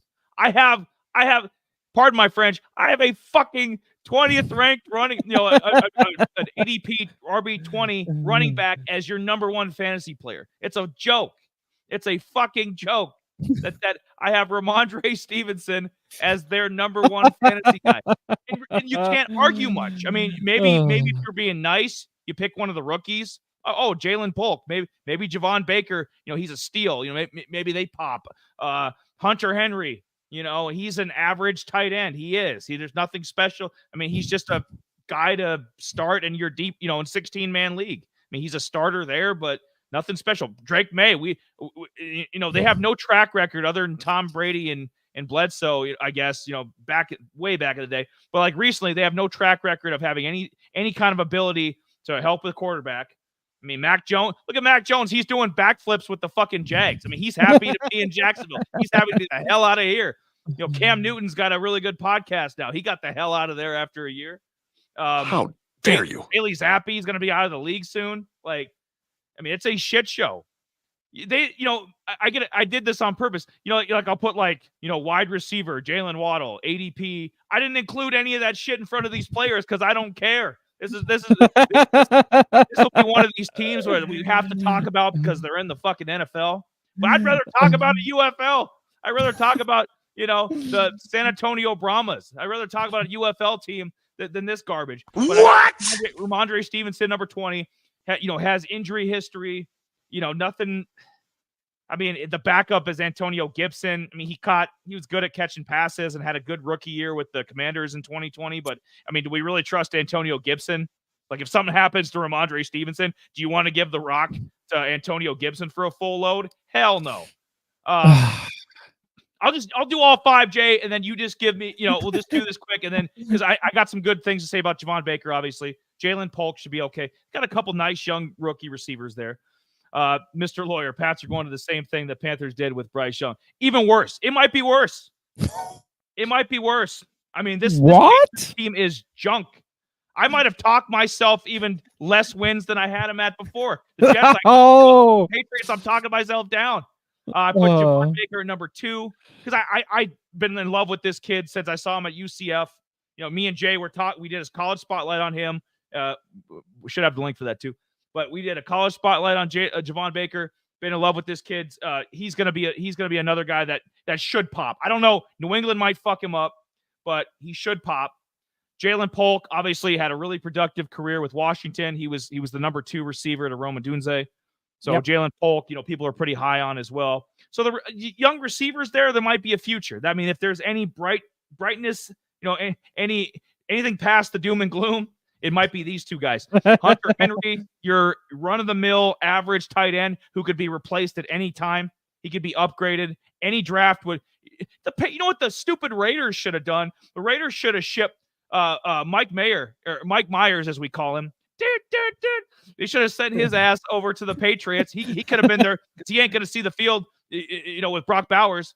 So Michael Mayer could have been the starting tight end over here with the Patriots and took over Hunter Henry's job. There we go. Average is average gets. Okay, good enough to deep league fantasy start. And then Drake May, we liked him in college. Obviously, Jay's a UNC guy, but I don't like. I don't even think I think there's a chance that he's not even as good as Sam Howell. Like that, Sam Howell might have a better pro career than Drake May. Drake May is he's going to have bad coaching. He's going to have a defensive coach. Until maybe they hire somebody else. Maybe this Gerard Mayo thing lasts a year and they're like, yeah, fuck this. We're gonna bring in an offensive coach that knows what he's doing because this Patriot thing is gonna get bad quick. Right now, technically, Jacoby Brissett is listed at number 1. He's listed on the depth chart at number 1. How is that possible? How the hell is that? Jacoby Brissett has been with every team in the league. He's been on the Out of Rhythm team. I think we had him on for a show. Jacoby Brissett's probably played 10 teams in the damn league. Okay, no, get hit. No, how he can no, because you know what the Bears did? The Bears are dysfunctional, but at least they had the common sense to, hey, our number 1 overall pick, he's going to be listed day 1 as our quarterback 1. Even the Commanders, day 1, Jaden Daniels, that's our guy. Okay, the Patriots are pussyfooting around here. Like just name Drake May your number 1. Okay, let the kids sink or swim. But yeah, this is my tangent for the episode here. It's just garbage. Just garbage. I had to put Ramondre Stevenson as number 1. That's how bad this is. I can name better players on Carolina. Malik Neighbors is better with the Giants. This might be, of all 32 teams, Jay, let me look in the camera when I say this. This might be the worst list of all 32. The worst. What? Yeah, that's just insane. And as we all would say, here's your congrats. Here's your Oakleys. Yeah. Put them on. I think we all are blindsided from the Patriots because with slap me this way, slap me that way. When for me, when I was looking at the Patriots, I'm just like, so I had an opportunity to draft Dre May in Dynasty. He was right there at 7 for me to pick. I'm like, nope, I'm out. I overlooked him. I didn't draft him. I didn't take him. Let him repeat that. Let him repeat that. This is his guy. This is his. He has. I know. Jay's got fucking Tar Heel hoodies. He's got hats. He loves these. Even Tez Walker. You know what I mean? Like he'll even talk up probably Tez Walker more, when we get to him more than he'll talk up Drake May. This is a UNC homer telling you that he's passing on Drake May. That's how little we think of this team and his future. Like Drake May is going to be a bust. He's going to be a bust. Stay the hell away. I mean, he might be a bust, but I mean, he's He's going to be their future. The other thing too is that I think there might be an opportunity that Joe Milton that comes in with a bigger arm and he's a lot taller and he could be the guy that takes over this team. I have it right here. I have Joe Milton. Of my honorable mentions, I had Joe Milton there because remember back in the day, this happened in the NFL. This is not me being in left field. In 1994, Gus Frerotte was a 7th round pick.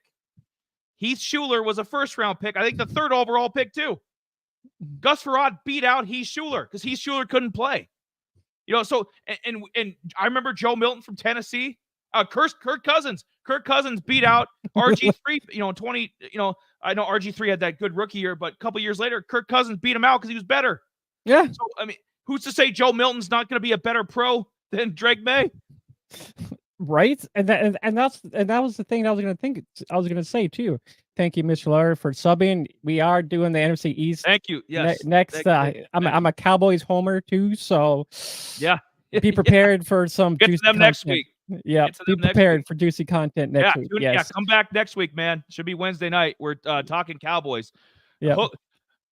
Cowboys. But yeah, like I was saying, I had opportunity to take Drake May at 7. I'm like, nope. Did not draft him. I actually took a wide receiver instead. So I'm like, yep, to go there because two QB leagues, super flex. They're pretty much 2 QB leagues, and don't say, well, it's super flex. I'm just gonna tell you right to your face, they're 2 QB. About the super flex on that ass. there are two QB leagues, no matter what. You could just call it super flex or whatever, but it's a 2 QB league, no matter what. There's no ins, ands, uts, buts around it at all because. I can tell you right now, the percentage of guys starting quarterback in that position is 100%. So, but anyways, just to get on the tangent here, I was scared of the Patriots just because, I mean, yeah, they had Tom Brady there, yeah, but the coaching, it just seemed like you're a total disaster. You just didn't know what was going on. You couldn't really like put your name in the hat and say, "Oh, pull this guy out. He's going to be the guy." You just couldn't do it at all. You couldn't really tell. Well, is this guy better than that guy? There wasn't really a true number 1, a true number 2. So you don't have that with the Patriots, and that's why I was like, I mean, I can list off guys that like I wouldn't want. The only guys I would probably want from this team.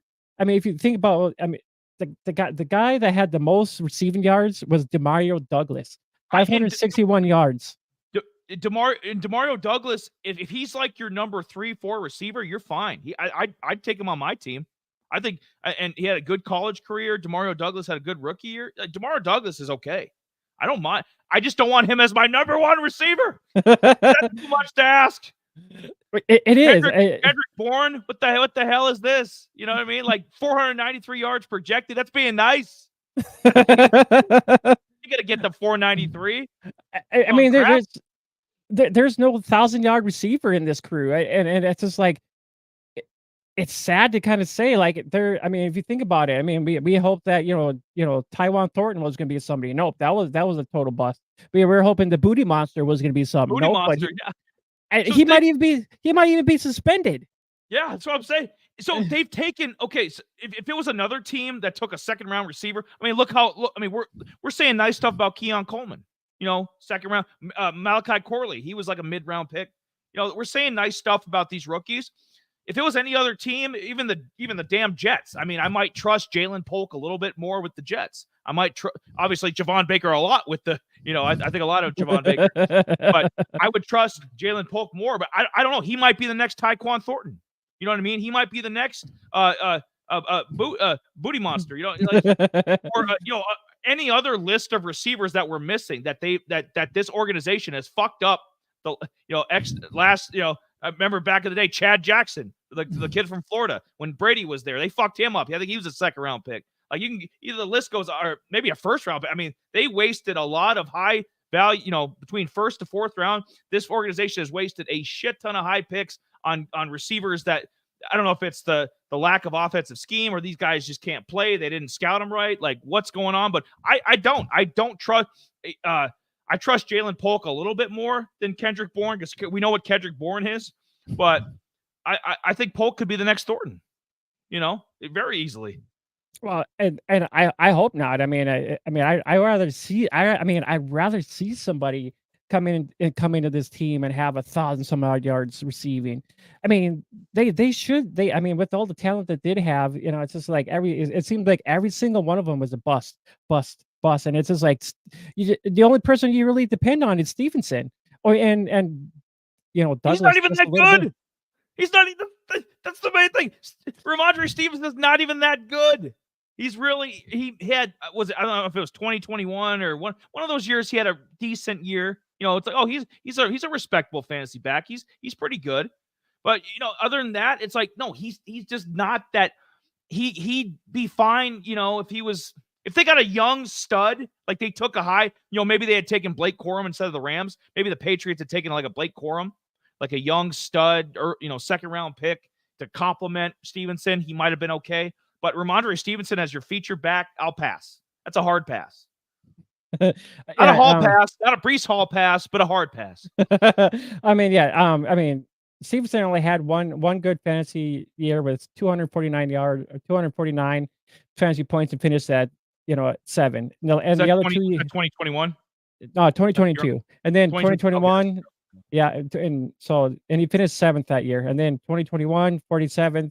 23rd, just last year, 35th. So it just gives or take that that you can see how dysfunctional the organization was. Yeah, he's good. And that's in the NFL. He's good enough to play in the NFL. He's not good enough to start on my fantasy team though, unless maybe it's a running back league or I guess second running back maybe sure, but as a feature guy, as a top 10, even top 15, no, hell no.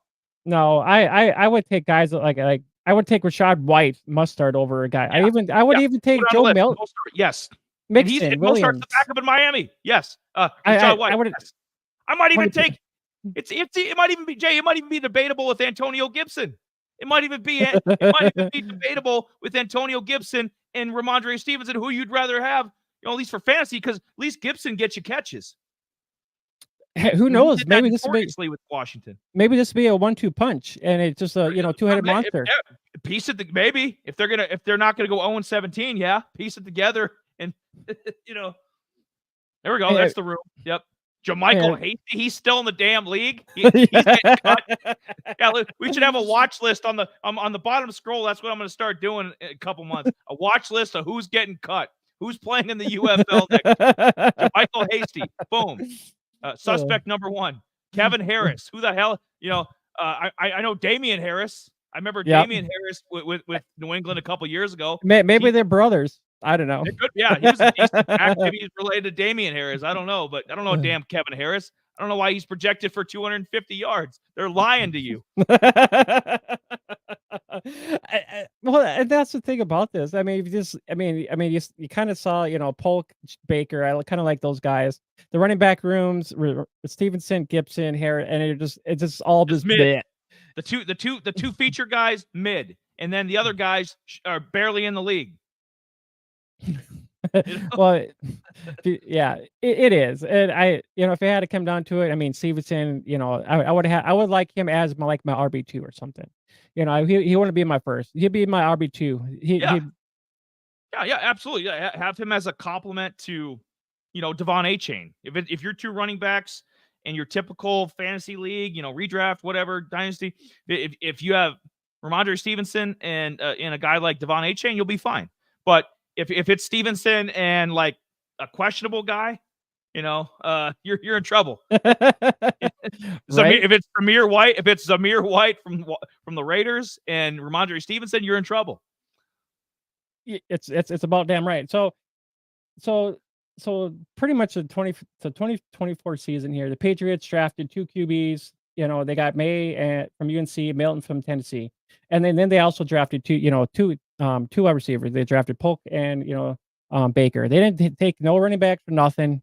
And then we got pretty much Polk from Washington was an A+ decision there, New England. A+.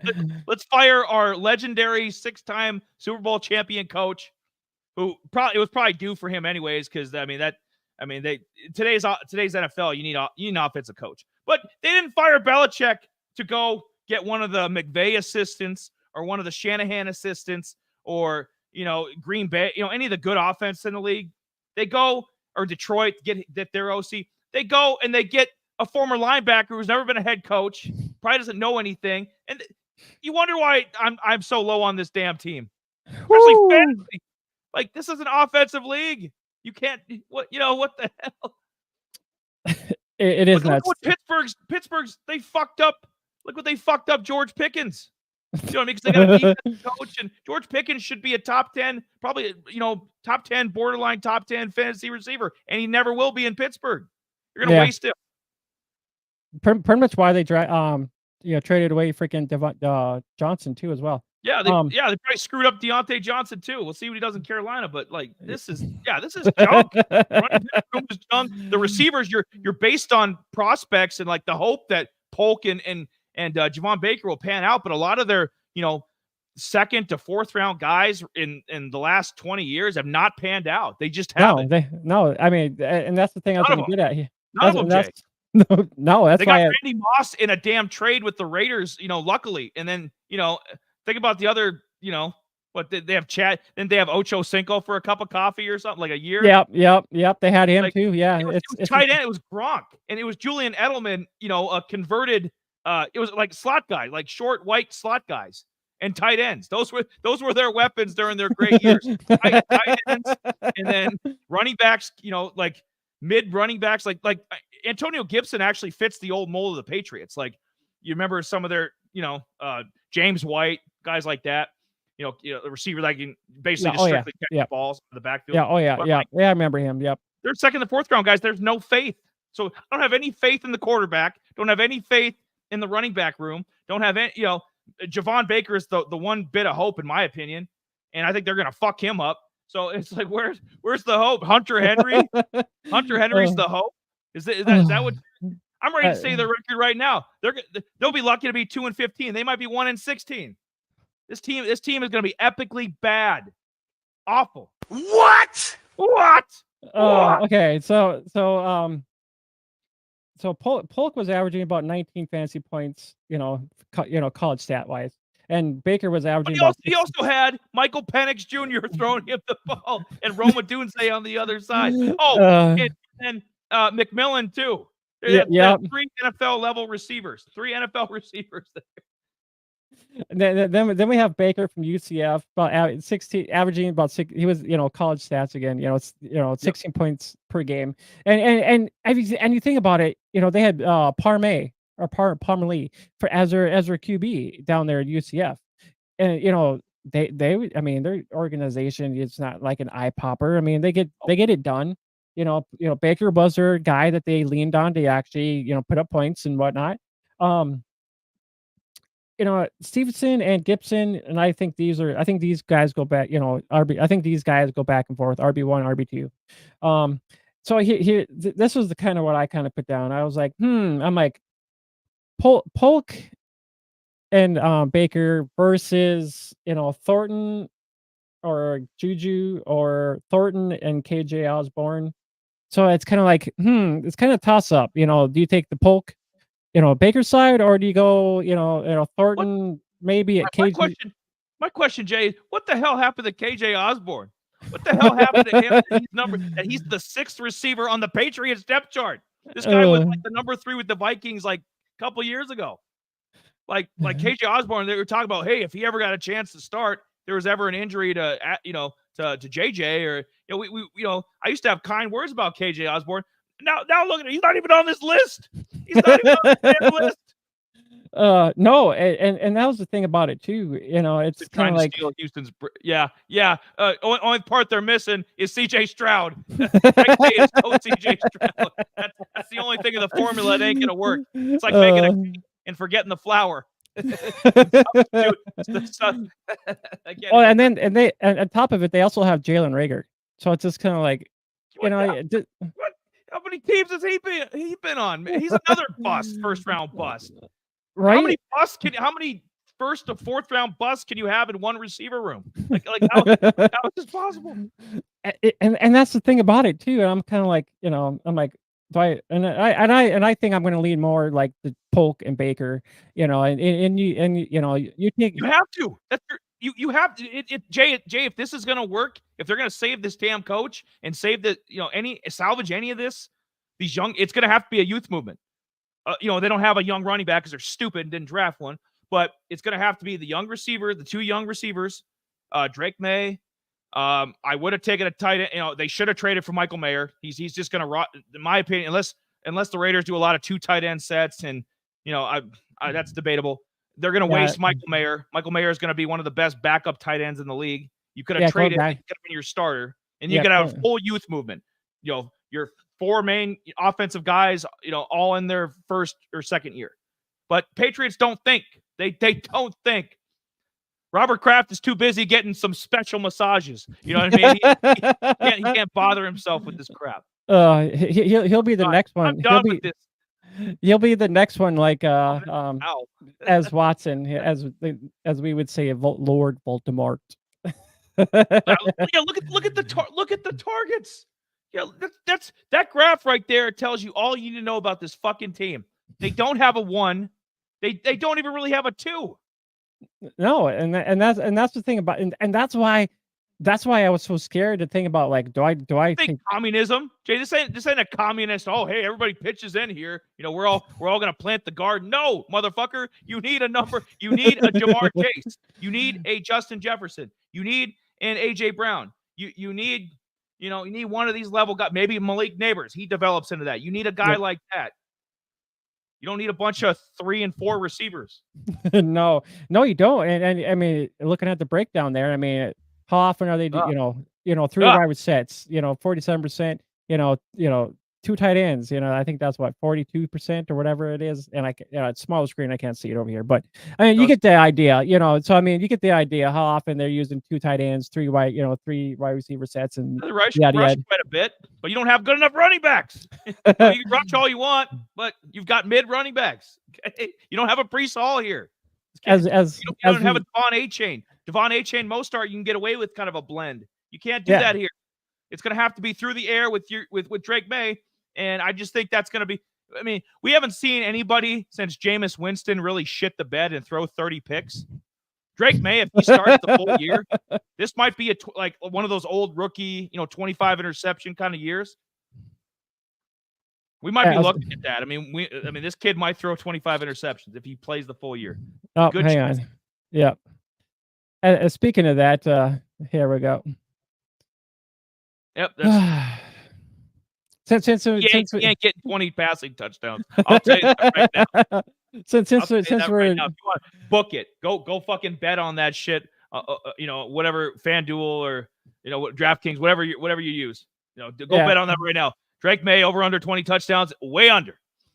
But yeah, I think that kind of wraps up our most of our Patriot talk. But I was just gonna say, quick too. I think we're drafting. I think Henry might be the logical. I mean, with Drake May actually kind of being a rookie, he might tend on Henry. Yeah.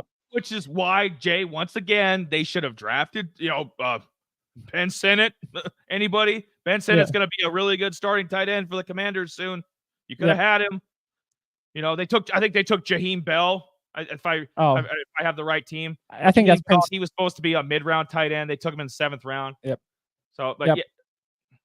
I was gonna say, I was gonna finish up, but going on a whole big old rant tangent here. This team is just got me. Stupidity. So in Juju 7, they had Juju there too as well. Don't forget that wrong either. So I mean, he's dead. I included him in the bus. I included him in the 3rd, 4th. This ain't Kansas City. This ain't Big Ben throwing you the ball. This ain't Patrick Mahomes throwing you the ball, boy. You ain't. Your career is done and over. Yeah. So in Juju's 7-year career, he averaged 159 fantasy points yearly to even though we kind of liked Osborne with the Vikings, with his his career there, his 3-year career, he was averaging 144 fantasy points yearly. Yeah, so you can give or take it. Really solid number 3 receiver for the Minnesota Vikings, and the guy can't even crack, like he's like 6th on the depth chart with this assortment of shit. Yeah, but anyways, I mean, there's the projections. Josh, so Patriots are finishing fourth in this division, no matter what. But here's a yep. Not a chance in hell they finish above fourth. I'm gonna be nice, and just so people don't think I hate the Patriots, I'm gonna be nice here. 2-15. 2-15. This team is trash. They will have the number. I don't think very highly of Carolina either, but Carolina's gonna be better than these guys. The New England Patriots will have the number 1 pick next year. 2025, number 1 pick. Oh, brother, this guy stinks! I don't know what the hell I was saying, but I yeah. But anyway, so we got Josh Allen, Aaron Rodgers, Tua, and Drake May there. I think Aaron Rodgers for this division, I think it goes Aaron Rodgers, Josh Allen, Tua, and then Drake May. Yeah. Tua and Rodgers to me are close. I'd take Tua a little bit just because Jets got weapons too, but I think Dolphins just have a few more. And Tua's younger, and we'll see what Rodgers does. But yeah, Josh Allen definitely 1, Drake May definitely 4. I agree, fully agree. All right, that sounds good. He's quick. I'll bang this last stuff out quick. So we're at an hour 45. Bang these quick. Just quick thoughts. Anybody has anything in the comments? You're still tuning into us. You have any thoughts on my list of 5? Keon Coleman, I put him at number 1 just because I think he's going to get a volume of the targets. He should be the Bills' number 1, if not number 2 receiver this year. And Josh Allen's a good quarterback. So you piece all those together. Keon Coleman should have a really good rookie year. So I'd put him above Jalen Wright. Jalen Wright's gonna take some people by surprise, especially if Raheem Mostert falls off or gets hurt. If he's the complement to A-Chain, you're gonna see a lot of Jalen Wright. You're gonna see how special he is. The speed. Speed kills. Number 3, Malachi Corley, because he's working. We are under the assumption Aaron Rodgers is going to be healthy this year, and he's going to be working with somebody better than Zach Wilson or fucking Tim Boyle. Okay, so Mr. Lawyer, great live stream. I'll be waiting for the next one. Yeah, man, thank you for tuning in. Yeah, we'll be talking Cowboys next week. Jay will be excited. Based on your picture there, you should be excited. So yeah, thank you for tuning in, man. Yeah, and if you are into the Discord, we do have a link for our Discord in there as well. I do some posting over here too as well. So jump into Discord, chat it up with me if so you don't have to wait a week to hear from us. You jump in our Discord and come chat with us. Yeah, absolutely. Malachi Corley, I put it, I'll say all these 5, Jay, and if you have any thoughts, I'll let you chime in at the end. Malachi Corley, number 3, just. Because we're starting to get. Once you get past Coleman and Wright, it's kind of like, you could mix and match. Maybe you'll have a few different than me, but Corley put 3. And when I put the numbers in the parentheses, with the 7 of 30, 15 of 30, what that means is of the rookies drafted this year, or the rookies, I think it's just rookies on NFL teams or practice squads or any of the depth charts is kind of where I had him ranked. So Keon Coleman is a wide receiver 7 of all the rookies. He's the wide receiver 7. So he'd be behind Neighbors and Ladd McConkey, Harrison Jr., Odunze, guys like that. He'd be behind. So he's wide receiver 7 of all the rookies. Malachi Corley is number 15 of all the wide receivers, which I think is a good number. We'll see what he does. Jalen Wright, number 4 of all the running backs taken. That sounds about right. I think a little bit more highly of Blake Corum. But, after that, you can kind of mix and match guys. So he's 4th of the running backs.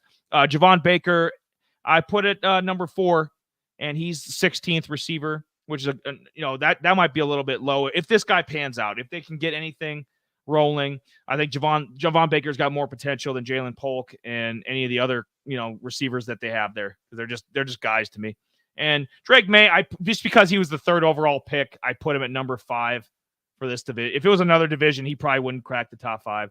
But I put him over Jalen Polk. Put him over Ray Davis. I like Ray Davis a lot too from Buffalo, but just out of respect, what he did for his college career and 3rd overall pick. We'll see what Drake May can do. Projections, I think they're way high for him, but some of these prognosticators are thinking he's going to throw over 3,000 yards, 20 touchdowns. So just out of respect, put him at number 5. You have any thoughts? How dare you? How dare you put Drake May at 5? How dare you? He should be 1. It's not a bad list. I mean, with the Patriots here, we kind of discussed that quite a bit. I'd maybe put, maybe Polk and Baker at 4 and 5. I like, just that duo there. Corley, I wish Corley was on a different team because I would actually say I would take Corley over Coleman. That's just me though. Like if he was in Buffalo, sure, he might outplay. If it was side to side, he might outplay Keon Coleman. Yeah, yep. And we did Jalen Wright, which I don't mind at all. We did a spotlight on him, and with him, with Mustard and Wilson kind of being older backs, I can see Jalen Wright just kind of fitting right in there. I mean, I know it's right now with a lot of stuff kind of going around and whatnot, you just don't know. Is Mustard the number one guy? Is A-Chain the number one guy? So really technically Jalen Wright's just waiting for one of those two guys to kind of get all the way, and Wright will be the number two guy in that backfield sometime. Yep, fully agree. And like I said, we gave a couple honorable mentions too: Jalen Polk, Ray Davis, Malik Washington from Miami. He'd be an honorable mention. Guys that keep an eye on. That's why we did the list there. And then I'll spotlight a guy real quick, and then we'll give our closing phrases and get the hell on out of here. So Jordan Travis, I put him here because he was hurt last year. Obviously, we remember how good of a year Florida State was having. They were in the top 4. They were going to make the playoff, and then he got hurt. And then the committee was just like, yeah, you got – and we saw Georgia just smoked them. Georgia smoked them in the bowl game. So they had no business. Without Jordan Travis, they had no business in the college playoff anyways. So didn't feel bad for them at all. But Jordan Travis, he was the ACC Player of the Year last year before he got hurt, was 11-0. Ended up being 5th-round pick. And, you know what? He might be, because – same thing with Spencer Rattler down with the Saints. It's like you get some value in with guys in the 5th round and see what they can do. Jordan Travis, if he'd stayed healthy, maybe a 3rd-round pick. Maybe he would have been, the 7th quarterback taken. Behind the big 6 you'd call him. Maybe he would have been the next guy. So instead of where he ended up, but had some good stats in college. Had. Didn't turn the ball over. I mean, the guy was very protective of the ball, didn't fumble, only threw, a handful of picks. Really, I mean, I think whole college career probably threw 10 picks, 10, 12 picks, something like that. So, I mean, the guy was, he's pretty accurate, threw about 64%, at least for the 2 years there. Those would have been his most notable years with Florida State. Obviously, this past year, ACC Player of the Year. The rushing went down when he got to, he was at Louisville for a year, his freshman year. And then, spent time at Florida State. But he used to run a lot more. So the running has kind of come back, and he's kind of turned into, a really accurate pocket passer. Kind of like I think they need to work on his footwork, obviously. But, he's got good mechanics, and I think he's a solid backup. I wouldn't expect him. He's kind of more of like a project, I think. Like, if he's going to start if Aaron Rodgers goes down, I think they're fucked. They'd have to get a veteran guy or go with Tyrod. I think Tyrod Taylor is technically the backup. You'd have to go with somebody like that. But Jordan Travis might have a future here if they can kind of let him sit for a little bit behind Aaron Rodgers. And what does Jericho say on AEW? Under the learning tree. I don't know. I don't watch AEW. Under the learning tree. That's what the Jordan Travis ain't ready now. I'll tell you that. Yeah. No, you were saying rushing. I mean, yeah. I mean, if you think about, Jaden Daniels, how many rushing yards he had, or, as we would say, the guy from, I can't think now, Danny Dimes, and he put up a bunch of rushing, so I mean, he had a little bit.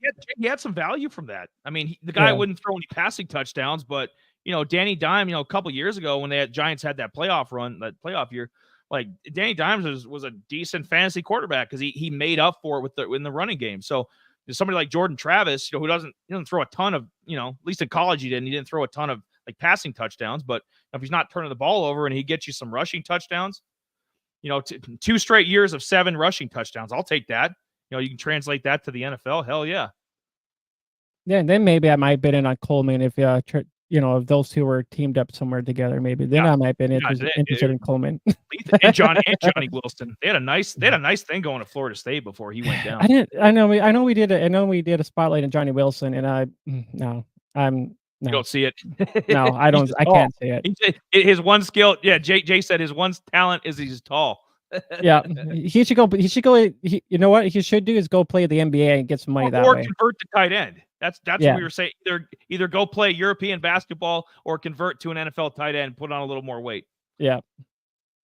Yeah, that's the way I see it. But yeah, Jordan Travis could have. I mean, I think if he didn't get injured, he'd probably been in the talks of being up there in the top 5 with some of the other quarterbacks for sure.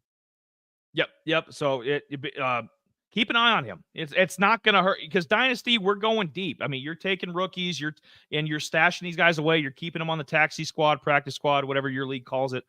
So a guy like Jordan Travis could have a ton of value because I mean, who the hell believes in Tyrod Taylor anymore? Nobody.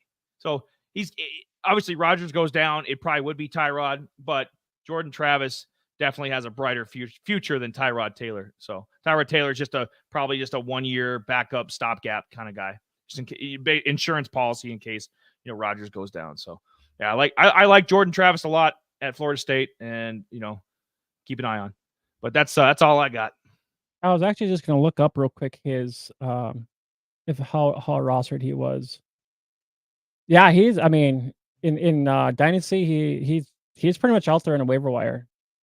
So maybe next year somewhere in there, maybe you can go out and get a worth kicking the tires on because there was another 5th round pick last year who I wouldn't touch with a 10-foot pole. Anybody remember Clayton Tune?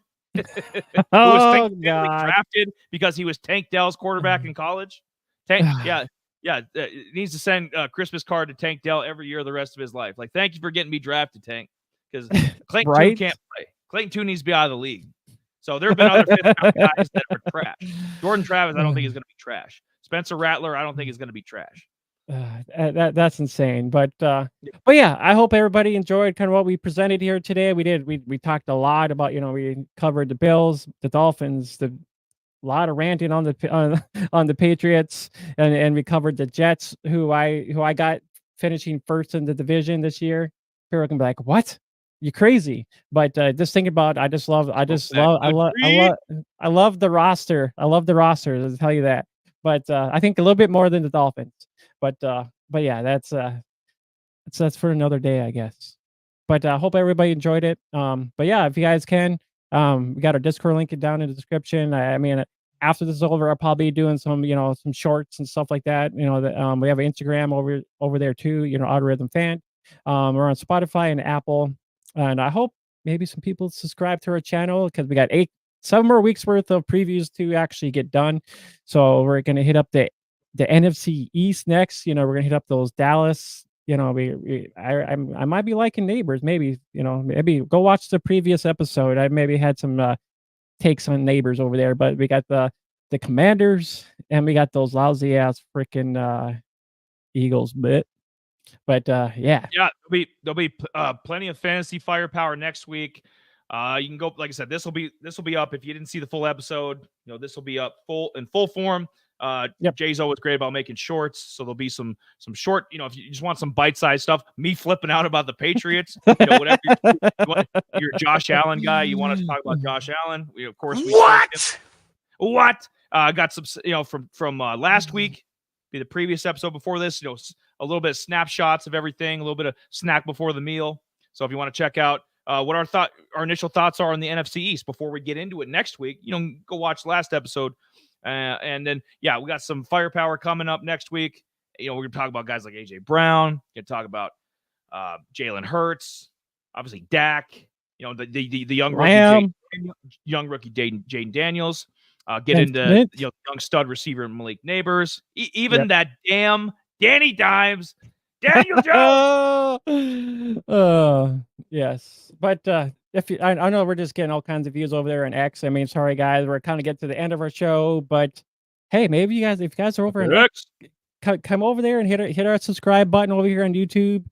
Join our Discord. We got all the links in our description below and whatnot. So come over, join the conversations. I mean, I love to get a Discord going a little bit more. I mean, it seems kind of dead, but hey, there's people in there. We do a little back to life.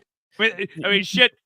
Jay, the Buffalo Bills are trying to bring Chase Claypool back to life. So why the hell can't we bring our Discord back to life? Just say it. All right, guys. Well, I guess it's time to get up out of here.